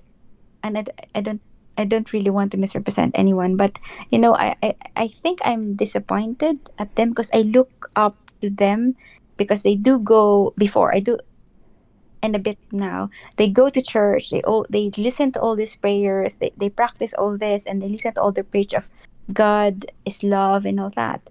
But then I'm not judging, but it's just like based on my experience, some of them they're really kind of harsh, and sometimes my Muslim friends are, if we go to that more Christ-like, Christian-like, would behave more Christian-like or towards me. And sometimes I would meet people that are not, don't even believe in God, that they're like atheists. I'm not saying atheists should be like, bad people, but then they would be more understanding, they would be more kind and all that. And then that makes me sad, that and confused, that is there really a purpose of religion? Is there really I'm sure there is. I'm sure there is. But like it's Well, really I'll tell complicated. you that it's. I understand why you'd feel disappointed in that, and it's often the people who are loudest about how how adhering they are, how good of a person they are, or even if they're not saying I'm a great person, but if they're showing off the most about how religious they are, sometimes that's overcompensating for other things. Like not to generalize everyone who's very religious. Yeah. That's not what I mean, but it's often a trend in many religions, and not just religions. Just someone who shows off a certain image the most is often trying to cover up for how they don't feel like they're actually embodying that image in their day-to-day life. So it's not uncommon to see a very outwardly religious-looking person also do very horrible things or very unkind things in secret. And sometimes it's even unkind things that are disguised as religiously good things. So it gets really messy. But Exactly. I yeah, agree. Like yeah. what You is that's the and cool thing about not adhering to a religion is you can take the best of whatever religion or school of thought or philosophy or lifestyle you want and then apply it to yourself without having to stick to the harmful parts too. exactly. Oh, one other thing. I think in I think yesterday I was laughing when Alim said like don't eat pork. Like why do you need to believe in a God who would tell you don't eat pork? Sorry, I'm jumping a different topic. Uh, I think based on some of the research and readings I found, when this God, like this specific God in a certain religion, tell you not to do this, it's not. It's somehow to tell. Apparently, the explanation for that is to set them apart from the people who is not his. Hmm. Do you like, for example, it's just to set them apart. Like I it's mean, like, for it's example, a way he's to identify them or to give yes, them something exactly, easy yeah, to notice. I see exactly, what you mean. I don't yeah. know So if it was that intended that way. Like it could have started just because of actual personal preference or belief of whoever started yeah, it, but it certainly serves that purpose. Yeah, that it's the one I thing think that differentiates those people. That's aside from exactly, looks or dressing or whatever. This is one aspect and that they can agree on. circumcision and all that. So Yeah, I'm sorry. Can I say yeah, that? yeah. That's fine. Yeah. So something like that. So yeah. Sorry. I Yeah. just remember that from last night. But yeah, Yeah. there you go. Do you have any other questions? There's probably some more callers that's waiting. Yeah, no, I don't have any questions per se. Yeah, I'm glad that you joined and shared your thoughts and beliefs with us. And I'm sure you're not alone. There are a lot of people who are saying they believe the same way. Those who were, some were Muslim, some were Christian, and other religions out there. As long as you find what makes you happy and isn't harming you or anyone else, that's a good belief to have, even if it's not necessarily based on specific evidence. So if you feel like believing in a God and praying to a God makes your life better, then I'm glad that you have that.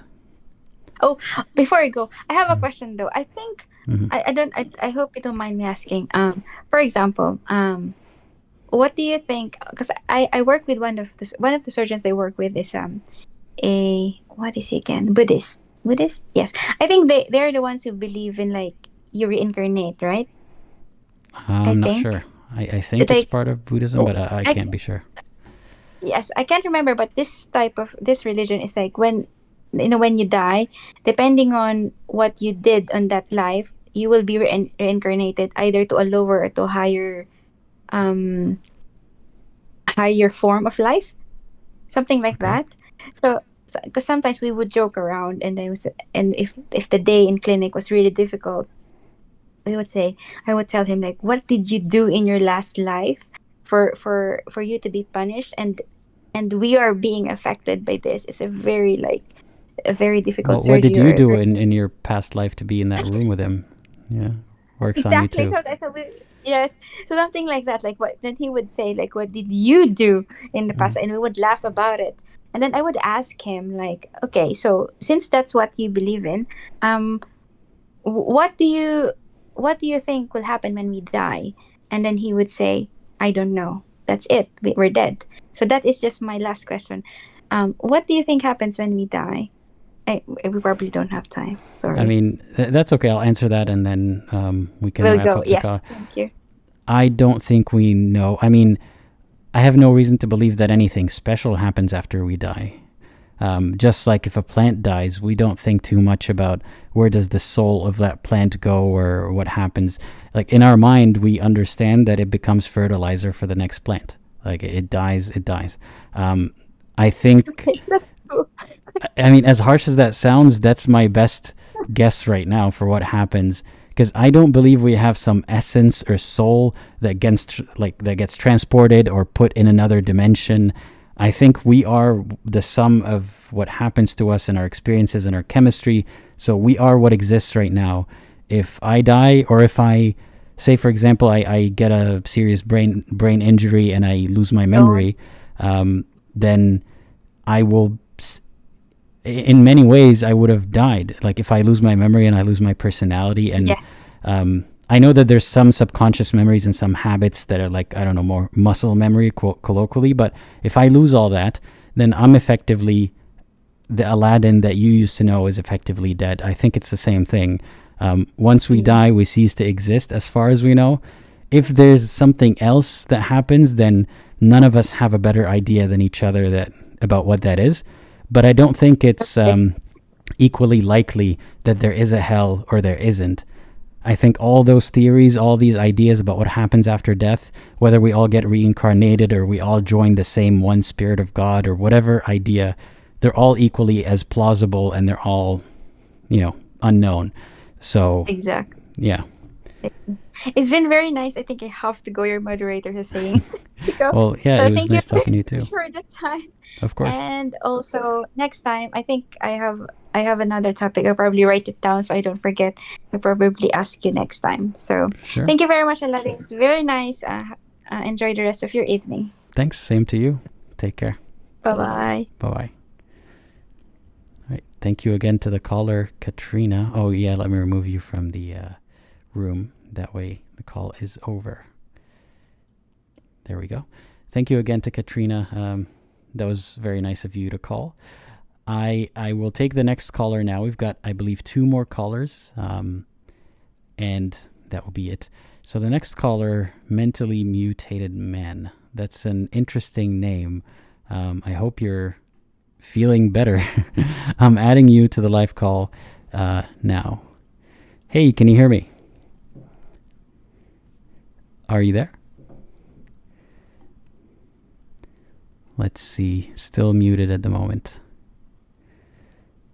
In the meantime, let me see if there's any comments I didn't catch up with.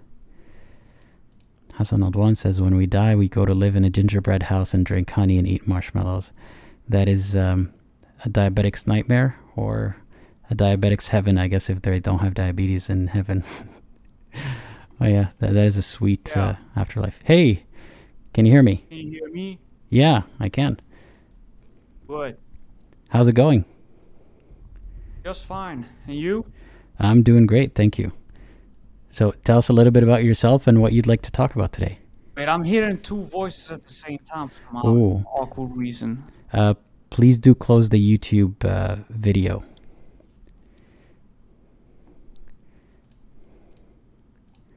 Are you still there?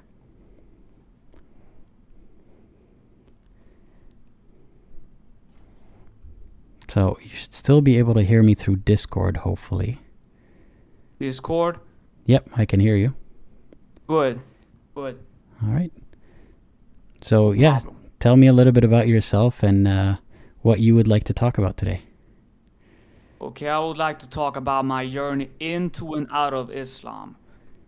I started practicing in January 2016 after having been a non-practicing so-called aspirant since November 2014. By that I mean I had personal revelations that had nothing to do with Islam or the Quran itself.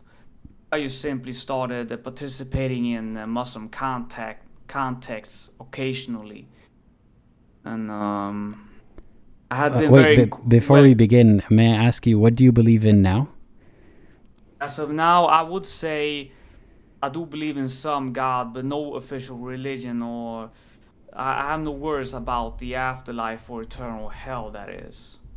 I do believe this planet came about somehow, some way, but I don't I don't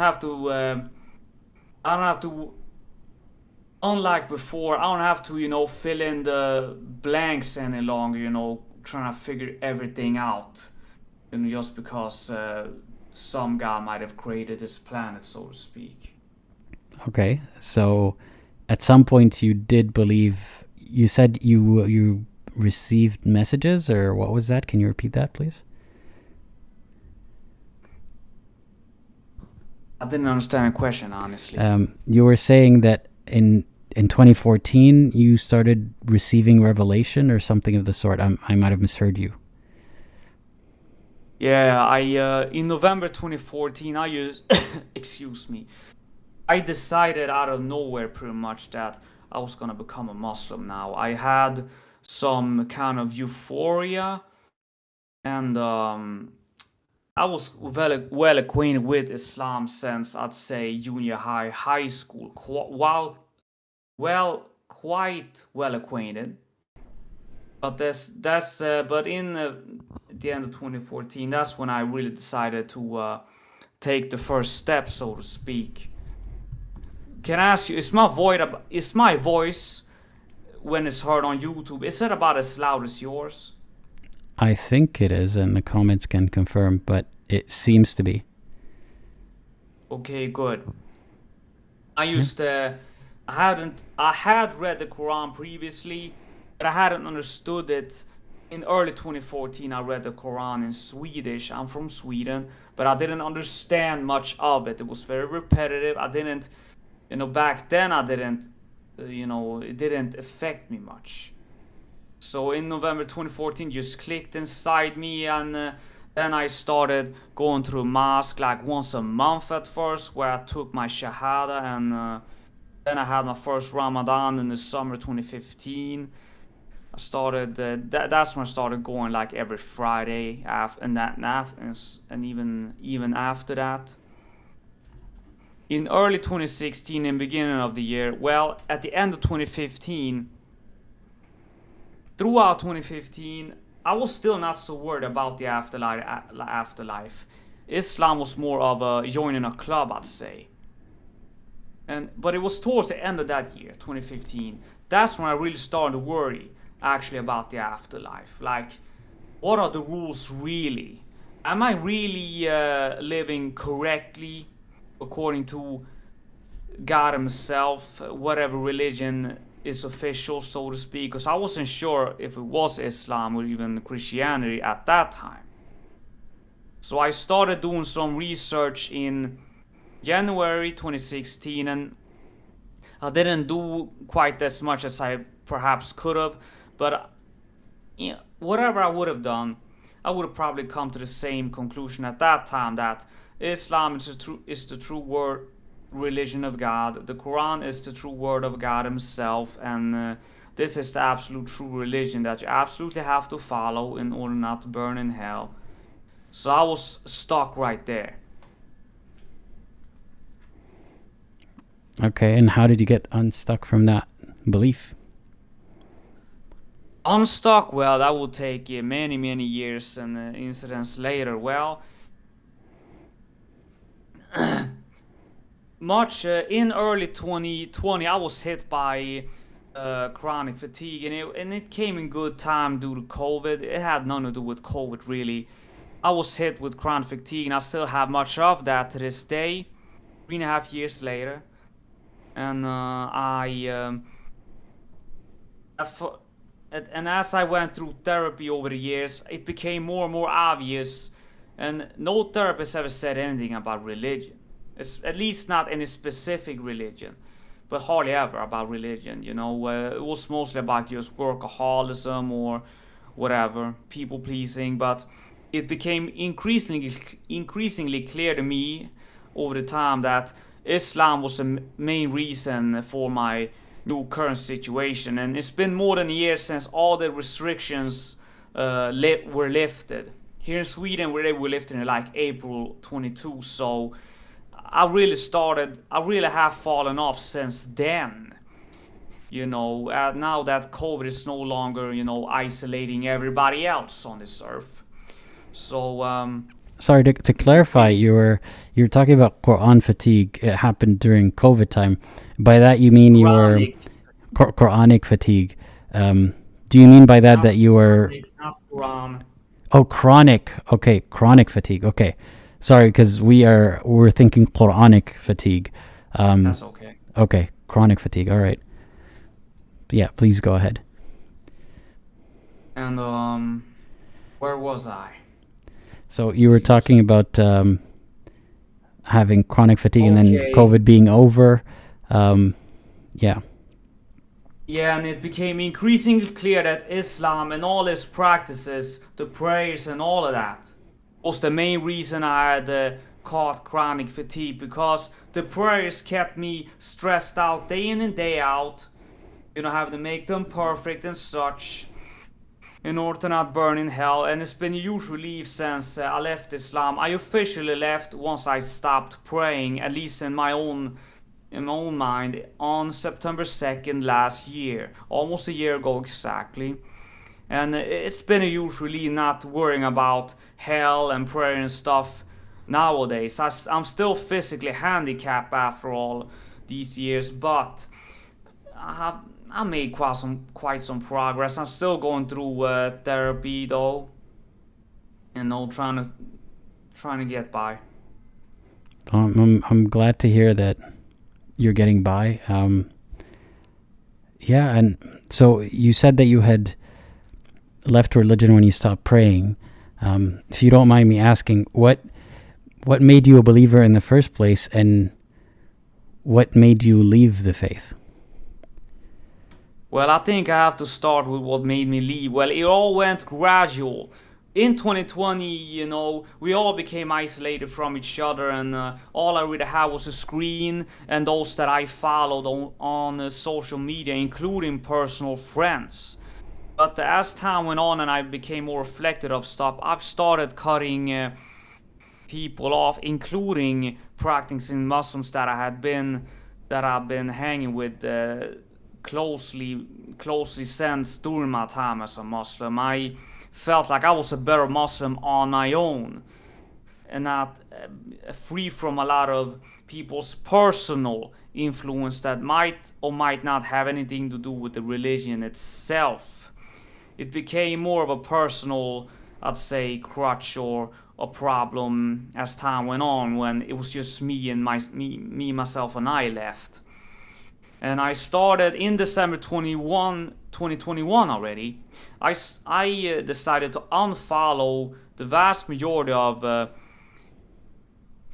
Muslim public profiles on social media, because I just got fed up with all of them and their ignorance about mental illness that had been a topic all through, pretty much throughout my whole life. But even, you know, it's more so as during starting from, I'd say, 2017, 18 and onwards, the Muslim community, the outside world, advanced in dealing with mental illness, and I could relate to that, having had all kinds of mental issues since childhood, and that's a different chapter. And the Muslim community, they seem to ignore all that over the years into the 2020s, and insisted that you should just keep praying and believe in Allah and all of that.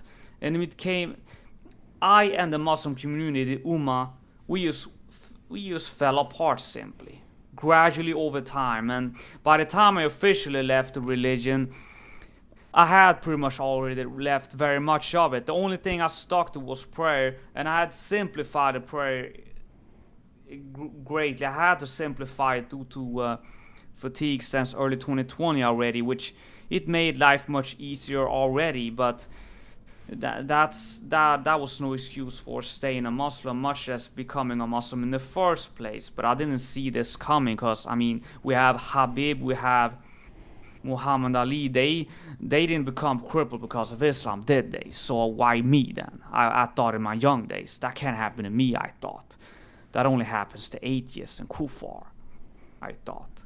But I was wrong. So what had convinced you or attracted you to the religion in the first place? Yeah, I can get to that now. Well, it was a very different time in 2013, 14, 15, and people weren't talking about mental illness and trauma and human biology, nervous system, vagus nerve, all of those stuff. That stuff practically didn't exist back then. Religion of any kind, even more so Christianity and Islam, it became pretty much the remedy for people with problems back in those days, and Islam was the thing for me. I had always disliked how Christianity was presented and on the surface, and I thought Islam was more appealing. It was more revolutionary in a way, but not violent. I never gravitated towards ISIS or violent extremist terrorists, none of that stuff, and nor did the people I hung with. You know, it was Rosales that, okay, Islam is not a violent terrorist religion, but it's still backwards. It turned out soon it was backwards in and of itself. So you saw the religion as a way to soothe your struggles or your pains? Yeah, very much so in my young days. Did you initially? Yeah. So did you investigate when you were joining it? Was that the main component of convincing you to join the religion? And did the truthfulness of the religion have any factor to play in your decision to join it? Well, when I first started, it was more about belonging to a community I was already well acquainted with, and that's, you know, the Muslim immigrant community, so-called the hood overall. It was more about just simply the culture at first throughout 2015. I was by no means a practicing Muslim during that year, fully. But I became increasingly more practicing, especially after Ramadan, and that was my own initiative. I didn't feel like I had to. It was more of a choice and a personal choice until I started worrying, what are the rules really now? Because I understood in a way that I as one person can't make all the rules for a religion or afterlife. So in early 2016, to come back to that, that's when I really started researching, taking religion dead serious, and I found about just enough scientific proof that the Quran was indeed the word of God and not just human assumptions about God, like I had believed all the way until then. Until 2016, I had believed that the Quran was simply written by humans, much like the Bible. But in 2016, that's when I was deeply convinced Quran was the word of God himself, because it was just enough, in quote, scientific evidence by actually kuffar that Islam was the word of God, and that scientists had become Muslims. Many scientists had become Muslim while doing their own research, because the Quran was written 1400 years ago and was put up against scientific findings that were barely about 100 years old, and that blew me away almost 8 years ago by now. And since then, in more recent years, the Quran has been more increasingly disproven by much of the same science, in fact, but it wasn't really around in 2016, so I felt like I had no choice back then. I hear you. So did you find the list of things that had convinced you of so-called scientific proofs and so on, and examine them again recently? Let me see. Not exactly. I've just simply it has more me leaving Islam. Me leaving Islam is more. It's actually more desperate, more out of personal desperation and disappointment than me at first joining. Me at first joining or deep diving in 2016. It was in a sense more logical in that this is something I have to do, like joining the Navy or something. But in 22, it was more like a desperate dropout, and I was like quite willing to lit myself on fire alive. You can probably relate to that when leaving Islam. Like that's what happens, not in a literal sense, but that's what you believe or used to believe, like until the very minute you give up on this thing.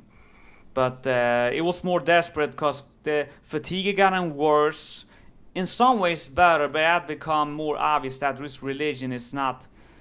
I can never get past fatigue while being a Muslim, at least. It was more about just fatigue itself, really, and Muslims wouldn't approve of that as a valid excuse to leave religion. I mean, have you heard any opinions from Muslims telling you that you could practice Islam and make exceptions for things that make you fatigued, and you're not obliged to do the things that make you fatigued? I would say yes, but I don't know how exactly, because I've realized just on my own, because the world as a whole, besides COVID, has been much different since 2020 as opposed to the years prior. So it has a lot to do with just how I view the world and how the world as a whole views religions and other things. Okay. So how did you tell me, since you've left the religion, how has life improved for you, and if so, then how? Well, I'd say it has improved in that I've become more self-assertive, more self-critical, and then how could I let this happen? Like, what was I up to? You know, I've become more self-assertive. My fatigue, on the other hand, has gotten still both worse and better, and I'm trying to figure this thing out, because there's more to work on. The religion just one chapter, and that's the one thing we're talking about right now. I hope that you do manage to work on that and figure out what is causing your fatigue, or how to deal with it better. And I'm glad to hear that you're more assertive now, and I hope that you're not very self-critical, or that you don't blame yourself for having joined a religion or left a religion. I don't blame myself exactly, not harshly. I'm just more curious about it all, because I'm by no means alone about about joining Islam, nor about leaving it. You know, I understand that people fall for religions, not necessarily because they're stupid or evil. You know, people have the reasons, and things tend to go wrong later on as the years go on. Mm-hmm. Well, if I might ask you one last thing, what can you tell us about your current belief in God, or belief in things that have to do with, the unseen, or the creator, or purpose, or life, or anything of that sort? Do you have any thoughts on that? I would say it's about the same as about 10 years ago before Islam, meaning there's gotta be some God. There's most likely a God. There's most likely a God who created this whole universe, because I can't think of any other way as to how this whole universe and this planet was created to begin with. But I, just like back in those days, have no worry about the afterlife, although I do believe in some afterlife, but I'm not worried about it or going to hell for no good reason. I'm not worried about humanity going to hell. It's very much the same, except I know Islam is a dead end. I don't aspire to it like I used to before knowing anything about it. Well, I hope that your current belief helps you live your life.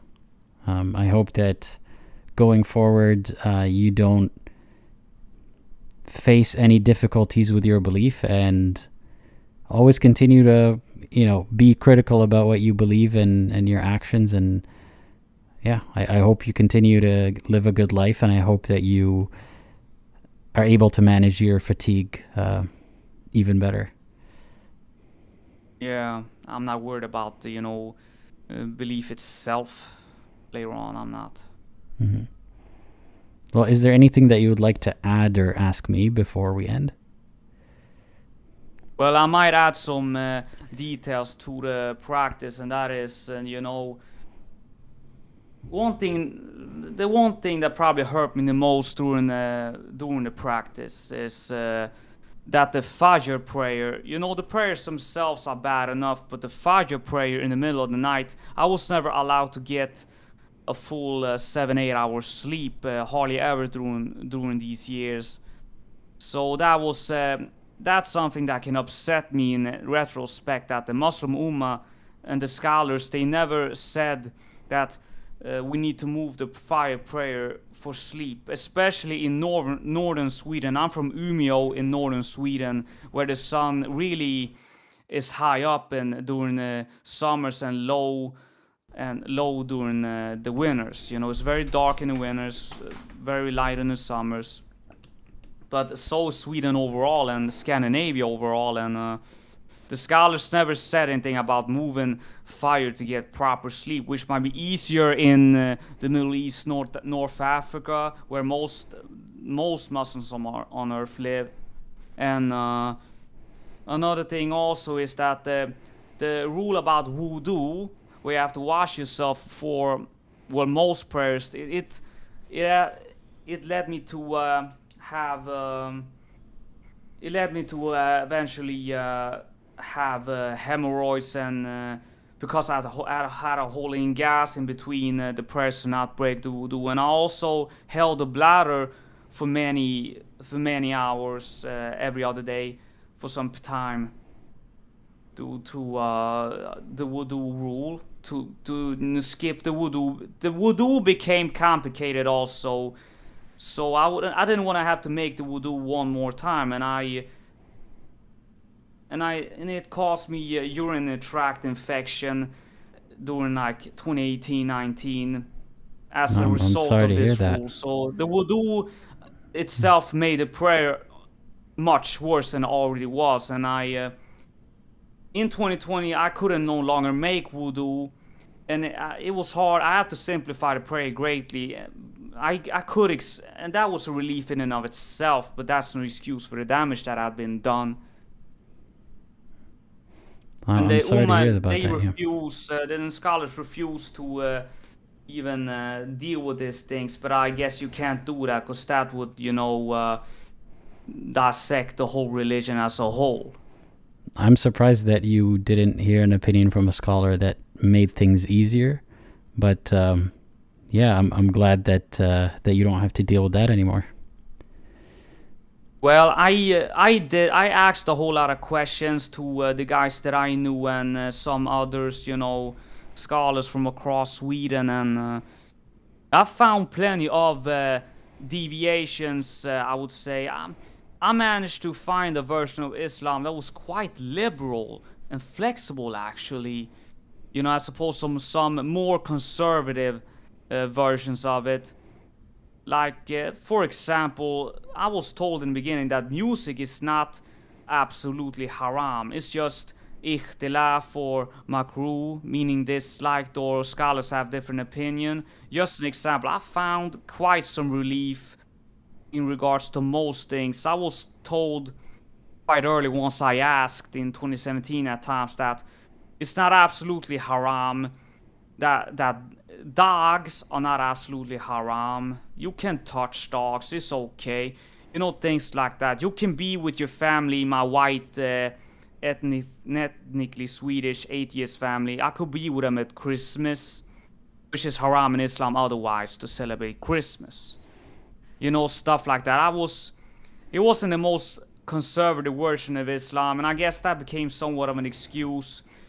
Like somewhat like in the case of Christians, and Christianity is even more flexible, but it still has its own problems, and that's a different story because I don't have first-hand experience of Christianity. Well, But I wasn't give it any relief in regards to wudu and prayer and stuff. It wasn't until fatigue that I felt safe to simplify things. And I think I told people, and they were okay with that, knowing that I had a disease. But not even I understood at first in 2020 that Islam was the main reason this had happened. Mm-hmm. I'm sorry that you couldn't find a more, lenient opinion at the time, but I'm glad that you're no longer practicing in a way that harms you. And and I hope that life continues to improve for you. And I'm happy to hear that you're no longer doing things that you're uncomfortable with. Yeah, and I think things had to get. Had to get bad enough for me to realize this is not working. Cause had it been too easy, I would have held on for too long. I had held on for 6.5 years as opposed to like 1 or 2. I made a lot of personal deviations in April, May 2017 on my own initiative just to keep going with what I had learned in Islam. Like, for instance, I allow myself to use profanity after having not done so at all for like 15 months. It was not well encouraged by anybody. That was a risk in and of itself. And the rest of the religion, including the prayers, it became somewhat compensatory, still, out of balance. And that was those days. Well, yeah. Thank you for sharing your story with us. And I'm glad that you called in today. And perhaps we might hear from you another time. Yeah, of course. And I hope you have a great rest of your day. Yeah, same for you too. Take care. Yes. Bye. Yeah. Bye. All right. Thanks again to the caller. We have one more caller for today. I'll just highlight a live chat before I forget. So thank you, Hamza, for the super chat. I appreciate it.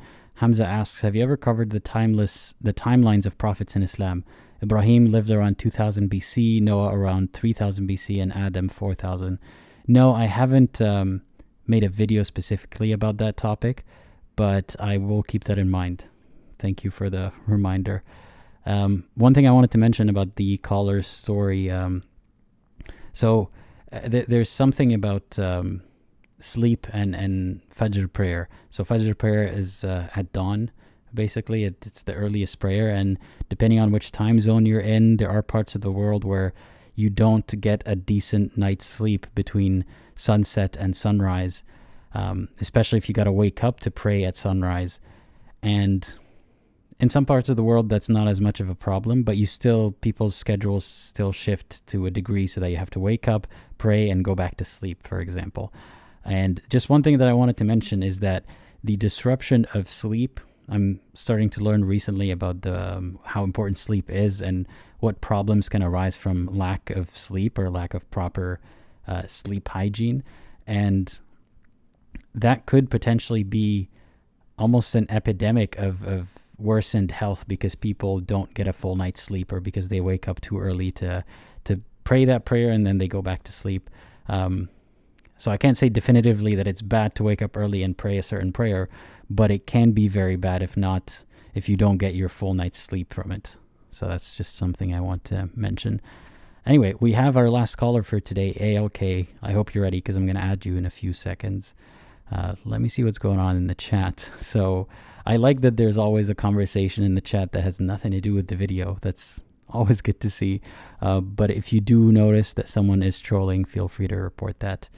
All right, ALK, I hope you're ready because I'm adding you now. Hey, can you hear me? Yeah, I hear you. How's it going? Good, how you doing? I'm doing great, thank you. So please tell us a little bit about yourself and what you'd like to talk about today. Yeah, well, I called today to talk about theism.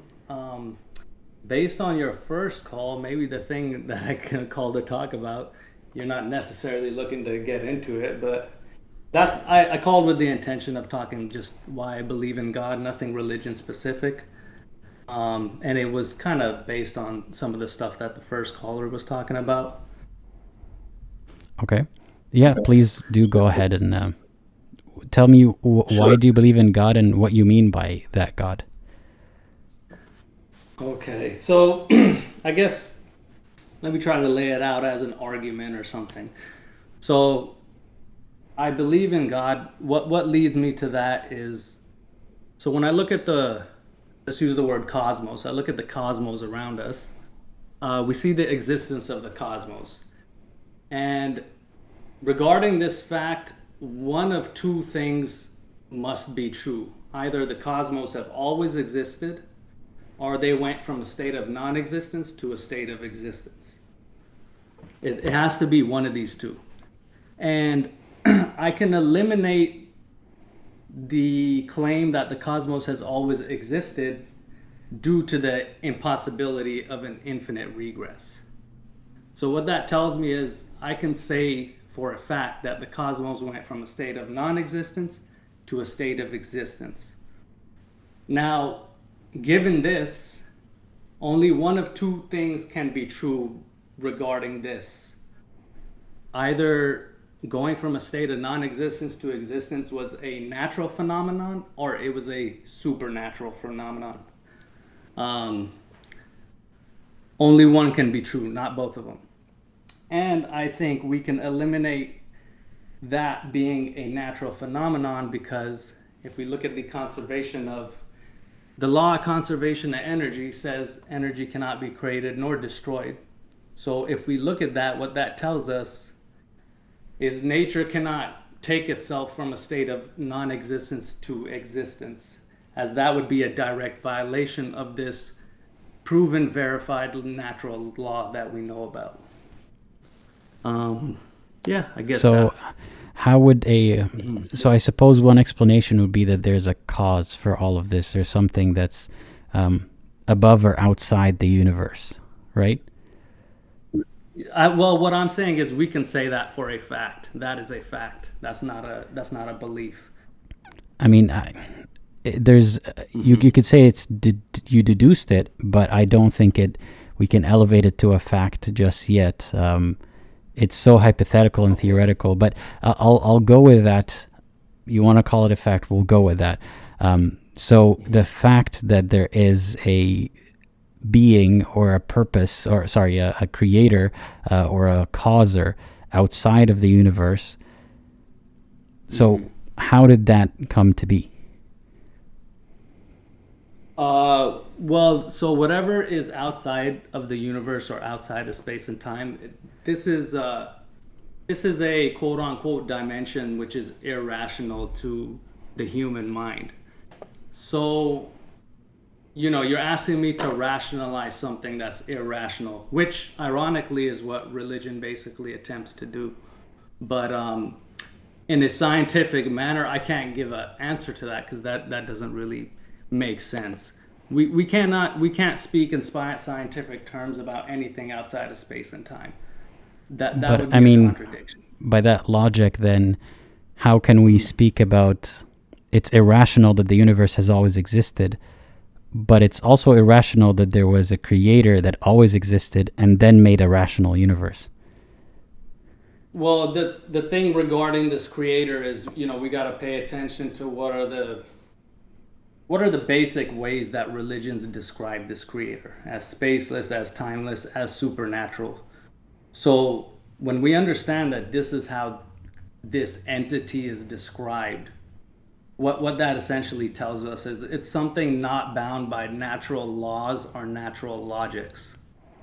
That's essentially, what we seem to be ascribing it when we talk about God.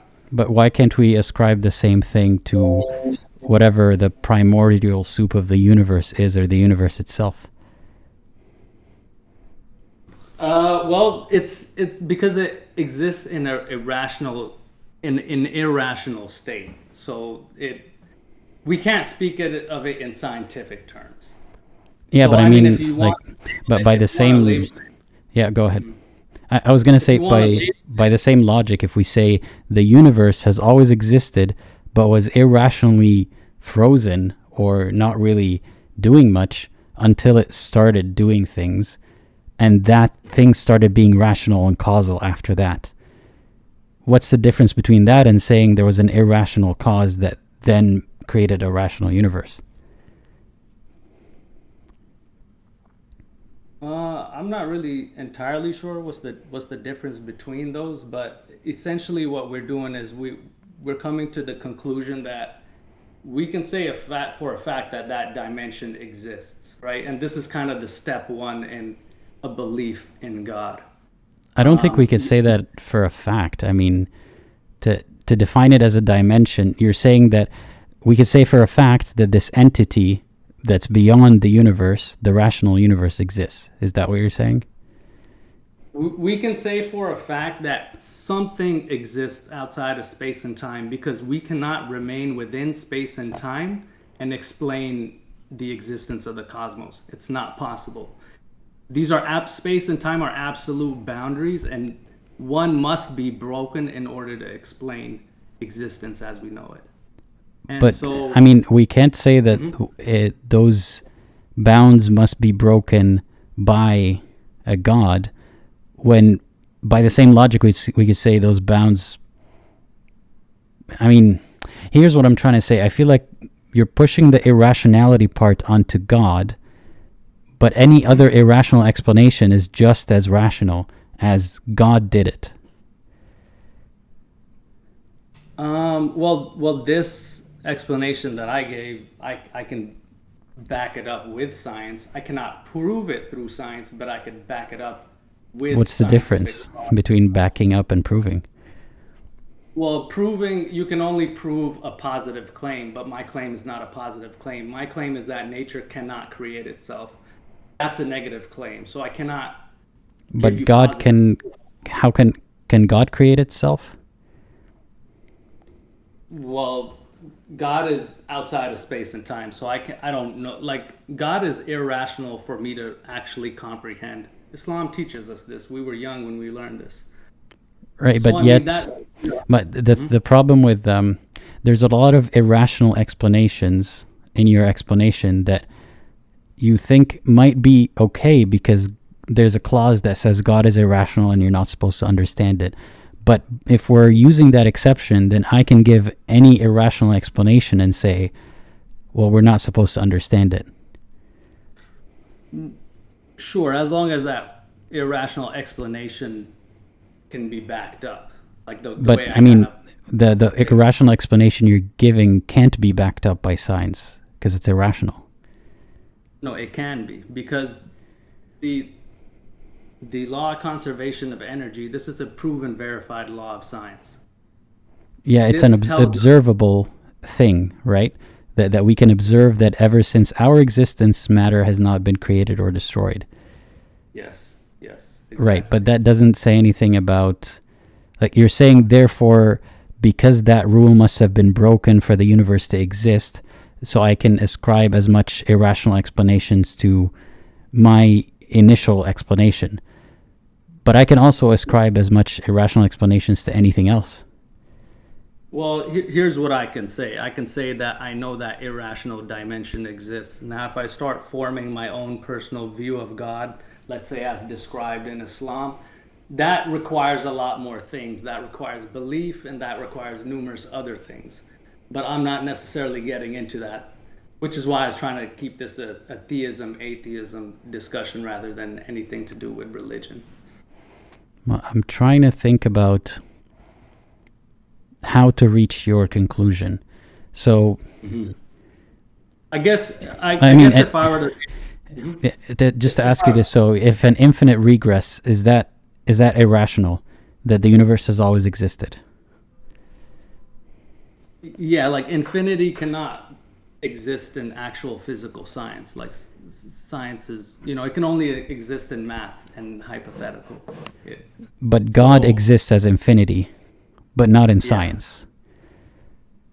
So why can God exist as infinity?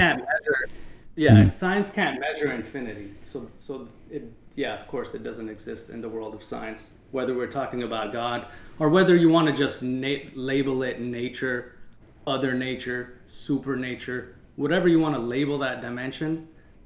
Either way, like we know it's there. I mean, no, we just know that what we can agree on knowing is that we see we see causality, we see the laws of physics, and some people might even argue that those are laws of physics, Newtonian laws as they're called. They don't apply on the quantum level, so that's a whole can of worms that I won't get into because I don't know much about, to be honest with you, so I'm not even going to go down that route. But if we say that using the laws of physics, we can't explain how the universe began, so there must be an explanation outside of the laws of physics that we understand right now. We can agree on that. Sure, yes. So Go ahead. So given that we can agree on that statement, what I can also say about that is, therefore, my theistic worldview depends on proven, verified scientific laws being correct, whereas your atheistic worldview relies on proven, verified scientific laws being incorrect. Therefore, I would say my stance is rational and your stance is irrational. Wait, I have to revise that for a second. So how does your view rely on scientific facts being correct? So obviously, if the law of conservation of energy is incorrect, then that kind of undermines what I'm saying here. What I'm saying here relies on that being a fact. I mean, I can come up with a theory that relies on the fact that humans need water to live, but it doesn't mean that my theory is supported by science, or that, I don't think it means the claim that you had made. So, sorry, I'm a bit slow, so can you repeat it again? You were saying your theistic theory depends on the laws of nature. Well, yeah, so it depends on the law of conservation of energy, which is actually underlined by a more natural law called Noether's theorem. My worldview relies on that being correct. If that is indeed correct, if we could say that is a fact, Noether's theorem, aka the law of conservation of energy, is a fact, we can then also say, for a fact, nature cannot create itself. So, I mean, what you're saying is you quoted science about something, right? That we see the law of conservation of energy, and you're saying we hypothesize that the universe couldn't have started because there's no way for us to know for a fact how the universe began or didn't begin. But we hypothesize that there must be a different mechanism because using conservation of energy, it can't just be that the universe has always existed somehow, is what you're saying? No, that's another... I made kind of 2 points in the beginning. One was the idea of infinite regress and why the universe always existing is not a possibility. So it has to be that the universe went from non-existence to existence. So that was kind of one thing. And then after that, a kind of second step that I took is to say that well, if it went from a state of non-existence to a state of existence, given that the law of conservation of energy is a fact, we can then say for a fact that event was not a natural event, as it directly violates natural law. But how does that tie to, like, we can say that we don't understand how that fits with our model of natural law, or that there's something we're missing about this equation. But how does that support specifically theism? So then that supports the claim that the universe coming into existence was a supernatural event. So that says we know for a fact that something supernatural exists. I mean, by supernatural, we mean doesn't fit our understanding of what the natural laws are. Yeah, we could say that. Mm-hmm. So we might agree on that. Like, I'm not sure if I agree, but say we do agree on that. It doesn't yet tie into knowing into theism as a concept. I mean, it's a gap in our knowledge, but it doesn't mean that because we acknowledge that gap, then your theory is, or your hypothesis about God is more likely than my hypothesis that there isn't a cause that we know of. No, see, if that was based on a gap in our knowledge, that would be me saying, I don't know, therefore God. However, I'm not saying I don't know, therefore God. I'm saying I do know something exists outside of space and time. What is I know that something? Well, it's, now we're talking about outside of space and time. Now we're kind of in this irrational realm. Yeah, but you're saying I do know, but that's you're saying I don't know what it is. I know it's not natural. Yeah. But that's not saying I know what it is. That's saying I don't know what it is. Therefore, well, I know. Mm-hmm. I know that characteristic about it. That specific one. That it's not. It doesn't adhere to the laws of nature. Correct. But I mean, there's some things that you say are not possible because they're impossible. They don't adhere to the laws of nature as we understand them, like infinite regress, right? Yeah. Mm-hmm. So how come infinite regress is irrational or not possible under the laws of physics, therefore not a plausible theory, but God, which is not possible under the laws of physics, is likely? Well, it's this kind of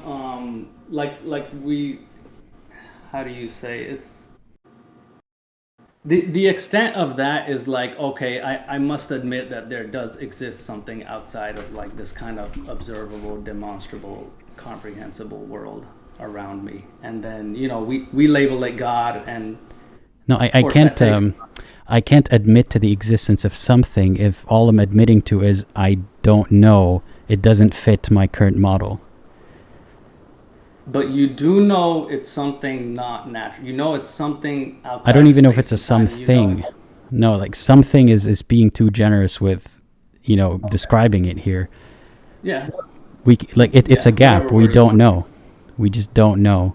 So you're saying infinite regress or infinity is not possible under the laws of physics, so therefore we can dismiss it. But God is not possible under the laws of physics. Can we dismiss God? Well, it's us basically admitting that, like, we can dismiss God from the world of science. Like, yeah, it makes no sense to try to use the world of science to like understand God. That's kind of a contradicting kind of thing, which is weird because that's what the modern atheist movement is based upon. But these modern atheists don't even have a good conceptualization of what God is, as described by in the context of this conversation. Like you were saying that your position, your theistic position, depends on science, but now you're saying we can't use science to prove God. Well, the extent, if God is described as supernatural, then anything that I measure, observe, or demonstrate to you will by definition be natural. So we got to understand that the world of science is simply not capable of understanding that world. So you don't. So you can't use science in your explanation of why theism makes sense. I use science. I use it to the extent of showing the impossibility of a self-creating universe. A naturally self-creating universe, I can use science to show that's impossible. So that's. I can use science to show the impossibility of an always existing God. Okay. It's the same methodology here. Yeah, well, I'm not saying I'm using science and deductive reasoning to make an argument for God. Like I said, I'm not just using science. It's science and deductive reasoning. Which is why it's not a positive. I can't call it proof, right? Proof is a very specific word that you make for a positive claim. Let's think about it this way. If we're using science to conclude that there's a gap, right? Because there's a need for something supernatural to fill that explanation. By that same logic, we can say that that supernatural thing, that pass that we're giving to irrationality, is infinite regress. Okay. I mean, if we're handing out a pass for irrationality or a pass for breaking the laws of nature, we can either hand it out to God or, you know, that entity, or to the concept of infinite regress. Yeah, if you want to hand it to that, that's fine. You could wear it with that. So in that case, is there, and I'm not very well versed on atheistic positions on how the universe began or always existed, but if we accept infinite regress or accept infinity, doesn't that solve the problem if we say the universe has always existed? If we accept infinity, but we can't just accept it. We know it. Infinity cannot exist in the world of science by definition. If science God cannot exist in the world of science by definition. I mean, God is infinity. God is beyond space and time. Yeah. Exactly. And this is exactly how we see God described throughout all religions, even the old religions, the ancient religions. But we see eye to eye on this. Exactly how God. But you're saying we can't say infinity because science doesn't recognize that, or we can't prove that with science. But at the same time, we can't see God because we can't prove that with science. Then how is one position makes more sense than the other? Well, my position falls in line with the fact that the universe cannot create itself. The atheistic position kind of falls outside of that. I would say maybe one thing in this whole conversation is it could even be something that comes down to semantics. Like, why do I label that thing God? Why don't we just label that natural or nature? Maybe that's one kind of, I don't know if that's maybe the heart of what we're kind of discussing here. I mean, that is that kind of, I'm trying to think of it. Like, why? No, we're not even getting into the personality of that thing yet. I'm thinking if we can hand a pass, you know, for irrationality to the cause, to the creator, to the initial cause, any of that stuff, why can't we hand the same pass to the objection that most theists have, which is infinite regress? If we're making one exception, why can't it be this?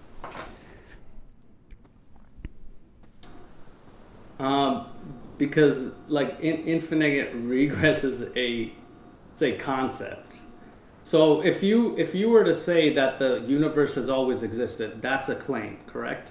Now, if you're going to make that claim, you're going to have to show, like, how is it that you can make that claim? Well, I mean, and you know, mostly, like, most of the time it's not even a claim that is being made. Like, I don't make a claim about the beginning of the universe. I'm thinking about perhaps. I'm not making a positive claim that the universe has always existed, but I'm assessing that possibility the same way I'd be assessing a creator that stops that infinite regress and begins the universe.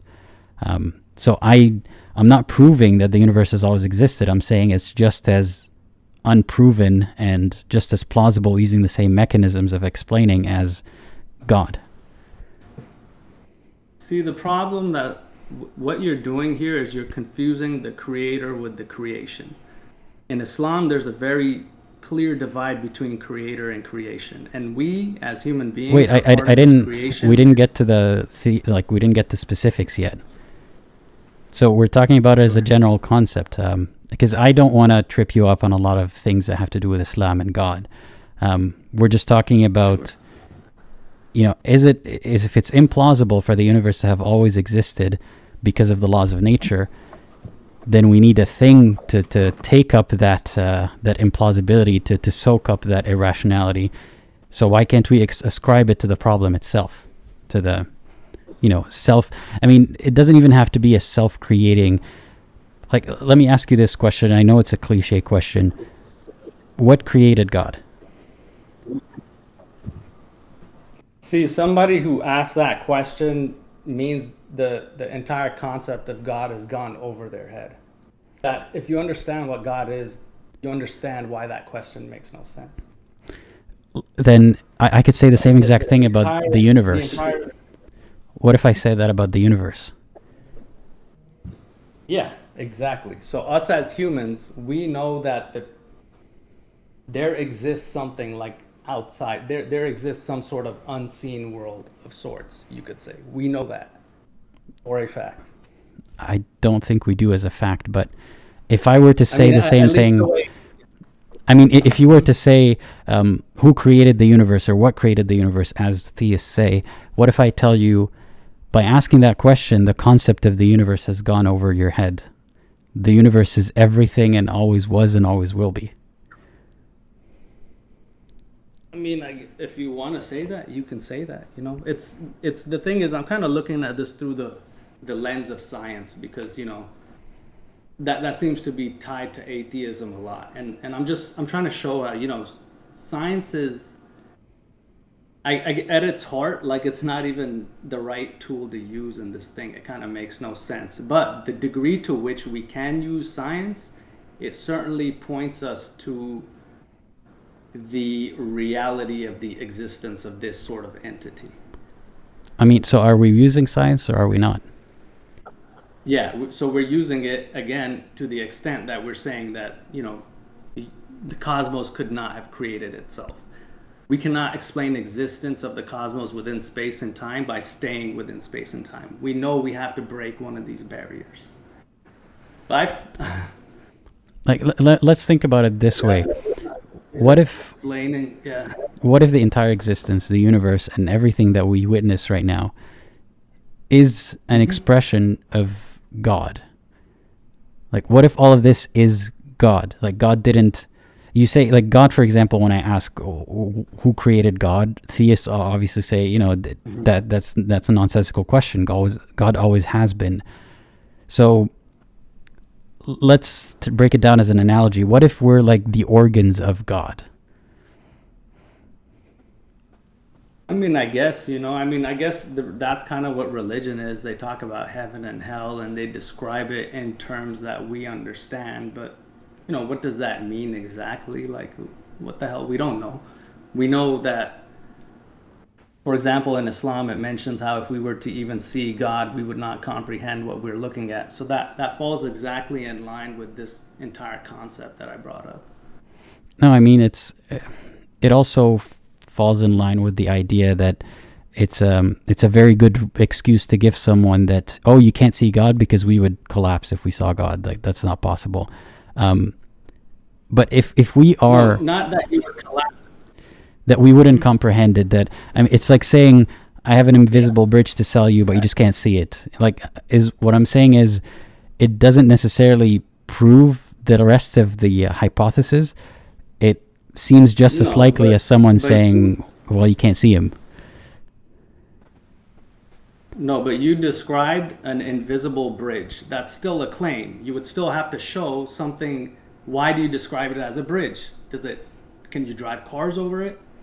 Whatever claim you make, you have to show that then. I mean, but by the method of showing... Bridge, I understand what... Mm-hmm. I mean, the method of showing here that we're talking about is deductive reasoning, right?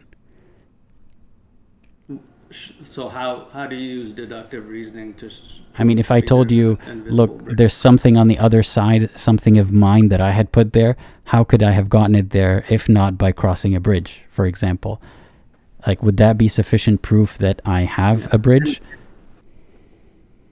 Like, maybe some people would be very impressed by that and think something magical about it, and maybe some people would be like, well, maybe there's some other way you did it. So the only way we can know for sure is by measuring the bridge somehow. No, what I'm saying is you can't just say it's an invisible bridge or a flying spaghetti monster and say this is the same as God, because when you make those claims, you're describing something specific.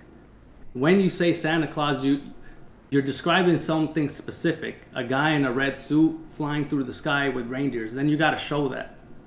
So when we say God, I'm not describing Santa Claus. I'm describing this concept of this power that's above us It's this thing that just exists outside of space and time. Supernatural. This is how God is described across the board. But even in, I mean, without getting into Islam, even in the description that you're giving me of God, there's still some attributes to that God. Once not the things I said was just, I use science and I can make this particular claim off of that. Now, if I start conceptualizing God as we do in Islam specifically, then yes, I'm stepping into another world of different sorts of beliefs and stuff like that. I mean, So yeah, go ahead. So I guess, I can't say, so this is strictly a claim about like theism versus atheism at a very kind of raw form, at a very what's the word, like unrefined. It's not very, yeah, you could say something like that. The thing is, for me, that doesn't even make a case for theism. It makes a case for a big gap in our knowledge, and saying there's a thing there's a cause, there's something, if you can even call it a thing, that is beyond space and time, or beyond the observable universe. To me, that doesn't even qualify as theism yet. That's pretty much what theism is based off of in basically every religion. It's kind of like that's the step that kind of leads you to theism, or theism as described in a religion. That seems to be the kind of, I mean, so the first step of theism is there's a big gap in our knowledge. So how do we build on that to then build to a specific God? Or a God, or a deity? No, that's incorrect. It's not a gap in our knowledge. A gap in our knowledge, that seems to infer that, like, one day we could figure this out. But that which is outside of space and time, it doesn't matter how much human knowledge advances. These are bounds of our mind. This will never change. So it's not there's a gap in our knowledge. There's a gap in our knowledge. People have said that about clouds in the past. People have said that about everything that we think now is observable. No, but being outside of space, and like, so for example, infinity. Can I ever draw infinity pieces of marbles for you? I can never do that. It has nothing to do with human knowledge. This is an absolute barrier. This is like an absolute boundary. Human knowledge could advance for the next bazillion years. We will still never be able to draw out infinity pieces of anything for you. It simply doesn't exist in the world of science, in the world of what's measurable and observable. And I mean, by that logic, in our lifetimes and for the existence of our species, we'll never be able to prove the existence of God. Yeah, through like, you can't use science and positively prove God. That would make no sense, because whatever you positively prove through science, we would just assume that to be natural. There would be no reason to ascribe it as a God or as supernatural. So you use science to find a gap in our knowledge about the observable universe. That's not a gap in our knowledge. I would say it is. It's pleading. It's saying that everything beyond this point is impossible, right? Like it couldn't have been an infinite regress. It couldn't have been that the universe always existed, because that doesn't agree with science. So what doesn't agree with science is now God. I would say that it's impossible for the human mind to comprehend.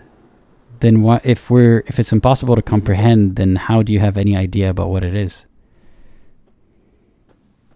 Well, that's kind of where all these religious thoughts and spiritual thoughts come from, right? Then we start trying to connect with that, and all sorts of different ideas throughout time.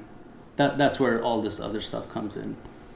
But all of that, like, we're saying that it's we can't understand God, we can't comprehend it, but simultaneously we can comprehend what God wants.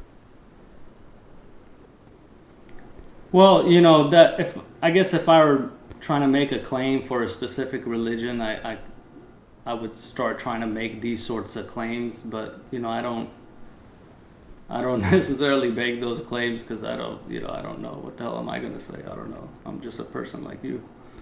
I mean, so here's why I have never paid that much attention to theism versus atheism. For me, what I mean by atheism is I don't believe there's any specific entity, or I don't believe we know of any entity, or that we can positively claim that there is an entity. I think anything outside of it's kind of like us looking outside of that that boundary of light. We can't see what's beyond that. I don't know what's beyond that. So that's my expression of atheism. It's not a positive assertion. There couldn't have been a first cause, or there isn't. It's just we don't know what's beyond this point. Theism usually builds on that we don't know and says we do know, but it's impossible to understand. But here's what I know about it. That is possible to understand. But that's contradictory. Is it possible? Is it impossible? Yeah, I guess, that's kind of what, like, religion is. Like, I guess that's what religion is, right? Like, it's not science. It's a different, like, way of thinking. It's a different type of, like, knowledge. And it's, I guess, based on different things and different parameters. But how do you determine what knowledge is? Like, you said that, but, like, what we know of knowledge is using the scientific method. Well, people usually use kind of like spiritual understandings and esoteric knowledge, and they usually build things off, stuff like this. For example, like a universal truth is like a yin yang. You know what a yin yang is? It's like this Chinese symbol. It's just like a universal truth about life. And so you'll always see this type of thing in different religions kind of mirrored in whatever different way they mirror it. But again, as far as the science is concerned, I can only go so far with that to say that thing does exist. From there, I can't. It's like something else has to take over for me to make other claims. I would say, in my personal opinion, the difference with atheism and theism, it almost seems like we both have to just admit that, like, shit just came out of nowhere, existence just came to be. And it seems like theists seem to ascribe like a kind of purpose or consciousness to this creation event, whereas atheists seem to just kind of look at it as a mechanical type of a thing.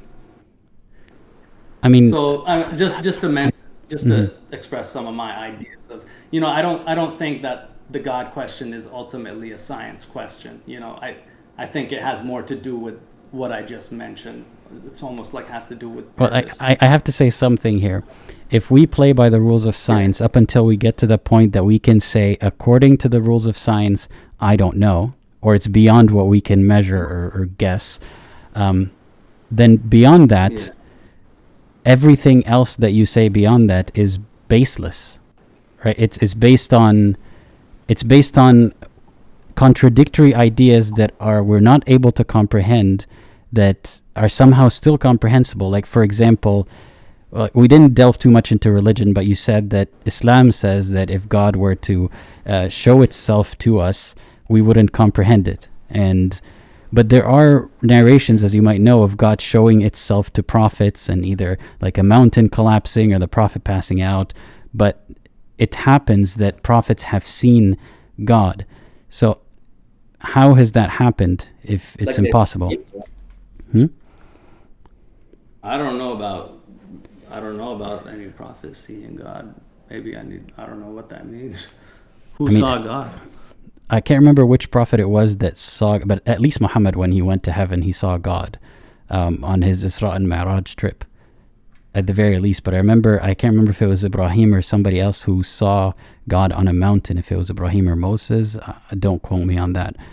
Moses. Okay, it was Moses. So what I'm trying to say is, some things seem impossible, but then religion says they're possible, but then we go back to like hiding behind the impossibility cloak when things get tough in terms of questions about religion. that's what. Well, what I yeah. think, Mhm. yeah, it's more like I hide behind the impossibility cloak when asked like scientific type of questions about religion, because it's kind of like it doesn't necessarily make sense. Like you were saying, like what's like spiritual, like science isn't the only type of knowledge there is, right? Like there's philosophical knowledge, there's theological knowledge. Science is a method, and it's a great method, and we've reaped so many benefits from it, but it's just one way of understanding the world around us. So I guess if you were to start asking me specific questions about God, it's like I have to leave that world of science and I have to kind of enter this world of like belief in religion and stuff like that to probably answer it. I can't necessarily make certain claims, like you could use science to back it up. Like if we make the claim that the Quran is like preserved, we could use science to look at it and say that's a very likely a true claim. But I mean, that's just, I mean, but if the way that you selectively use science is like we have to be consistent about it. If we use science, then we have to see it through. And when it gets to the limit of what we can use science for, then we can't say that science was useful up until that point, but that means that science does prove your point. Like if you stopped using science at any point in your series of inferences or deductions, then it's no longer science supporting the rest of your theory. Well, let's do this. Let's just take God out of the equation, right? Mm-hmm. Let's just look at the world around us, and we're like, hey, we observe this world, and we know for a fact that something exists outside of space and time. Now, what role does science have in us understanding that aspect of nature? It literally has zero role in that, because it's literally makes no sense in that context. Like if you're saying outside of space, and so I guess, it sounds like we're having a conversation. It sounds like I'm trying to run away from it or come up with an excuse, but that's just like the reality of it. Even if there's no God in the picture, like obviously science is not the tool to use to understand that. I mean, I can get with you to a point where I say science can't explain beyond this point, but then where you lose me is when you say, then we know for a fact that there's something else that explains beyond this point. We don't know that for a fact. All we know is our tools get us to this point. Beyond that is we don't know.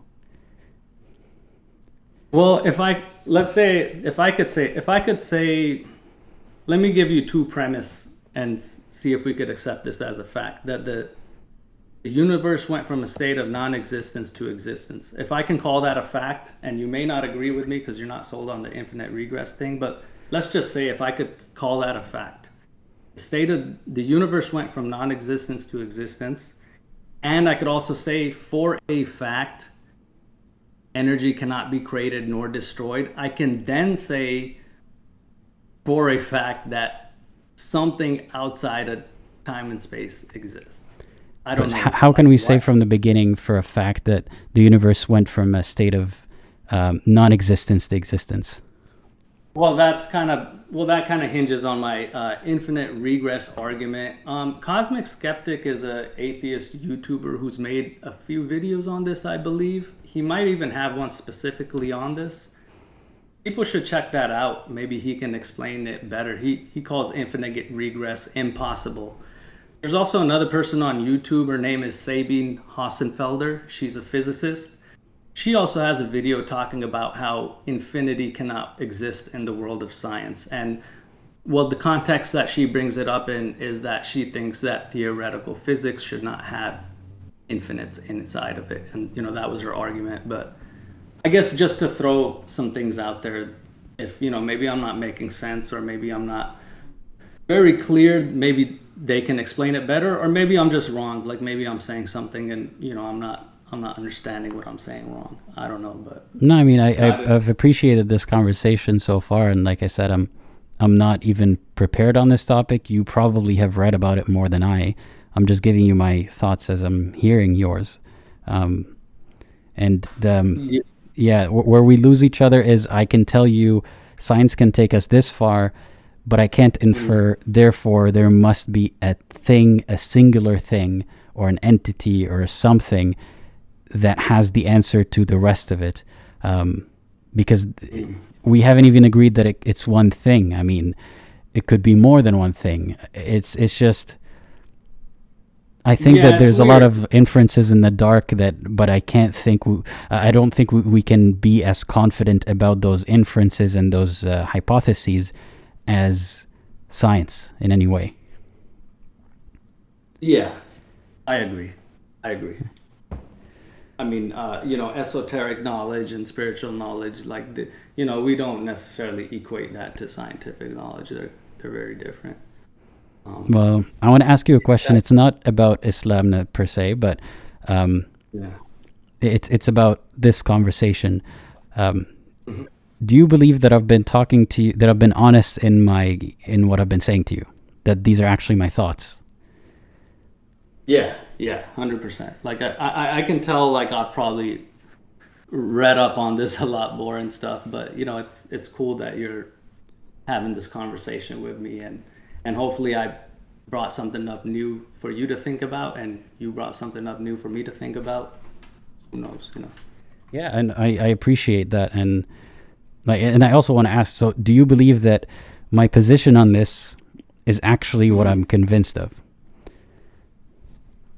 Do you believe that I'm honest in my conclusion? Not that I'm right, but that I'm telling you what I genuinely believe. Yeah, I think so. Yeah, I mean, I think this is probably something that usually people kind of sit on and think about, but for you to have it just thrown in front of you, right in front of your face, I feel like you're having a genuine reaction to everything. So my question here would be about, this ties into Islam somehow. Do you believe that I am at fault of disbelief when I am telling you everything as honestly as I understand it or believe it? I mean, that's tough to say. What do you mean you're at fault? Is this like a free will type of question? Like, I don't know. I mean, usually you hear that, maybe it ties into free will, but usually you hear that someone who knows Islam is the truth and denies it, that's a kafir. Do you think that you have delivered a truth to me and I am knowingly denying it, or do you think I'm convinced of my position? No, I don't believe I don't think the former is true. I don't think that's the case. Okay. The way Islam kind of mentions that unbelievers, what's funny? Before I had this conversation with you, I kind of did think that about you, because I feel like when these things were kind of brought up, you would always kind of skirt them to the side a little bit. And so I was thinking in my head, like, oh, that's strange. Like, maybe there is some truth to the way they describe that, because he seems to brush aside like what seems to me to be the most important question in this entire thing. But this conversation actually kind of changed my feeling on that.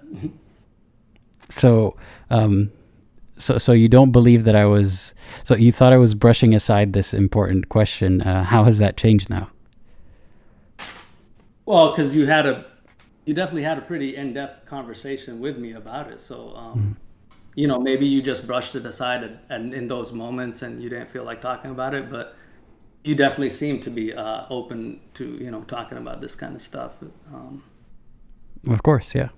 And I mean, maybe my questioning was a bit leading, like I wasn't trying to set you up or anything, but I wanted to know how you felt about that, because when I was a believer, I had a big issue with how religion or Islam describes those who don't believe as arrogant, stubborn, and deniers, basically. You may have as well told me the truth today. Maybe you are speaking, facts about the universe that neither you and I could prove. But I think you believe that I genuinely believe that it doesn't make sense to me, not because I'm denying it because of kufr, because of, stubbornness or something of the sort. Yeah, I mean, ultimately as a person, I can't say what's in anybody's heart. I got enough trouble trying to figure out what's in my own heart. So,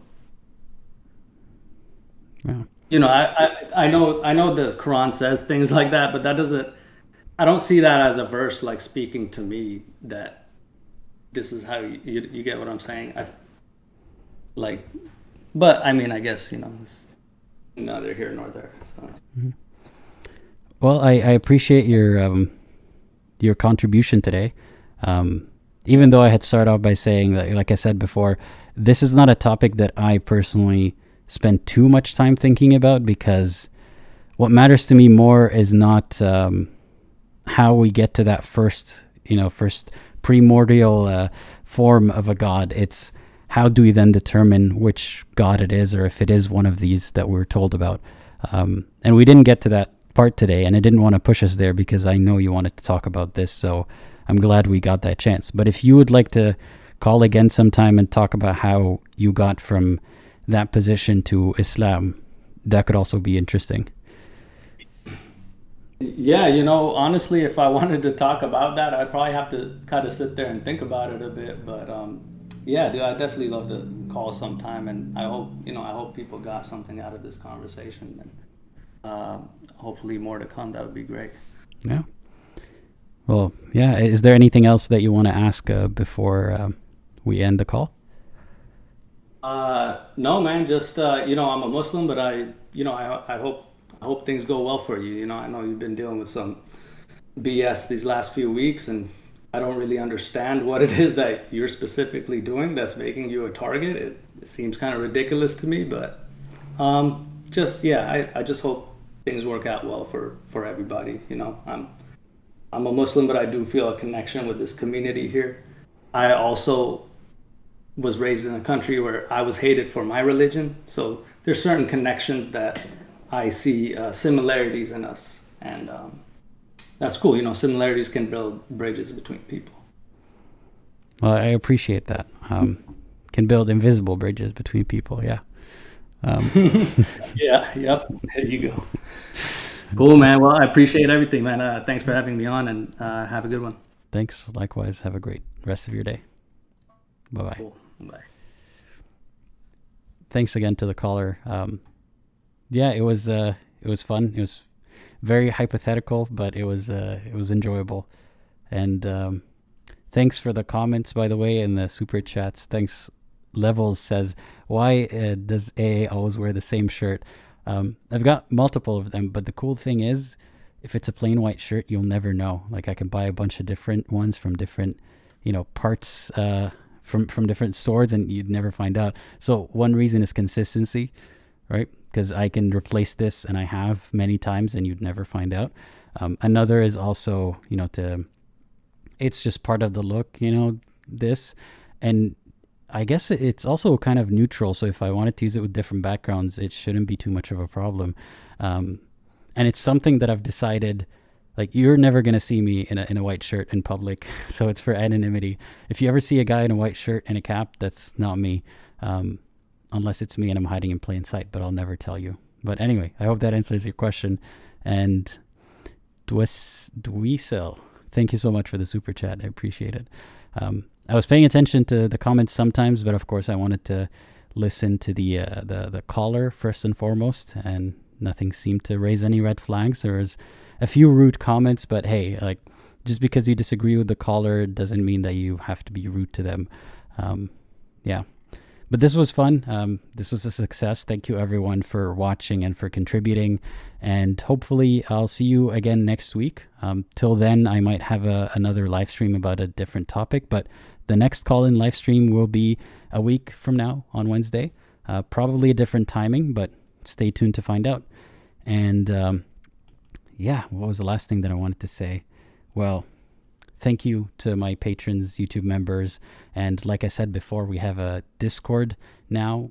It's a community that's starting to form. If you'd like to join, please become a member or patron, and you'll find your way there one way or another. And thank you to all my supporters and all the volunteers and everyone who's attended, and the nice comments. I appreciate it. And as always, think critically,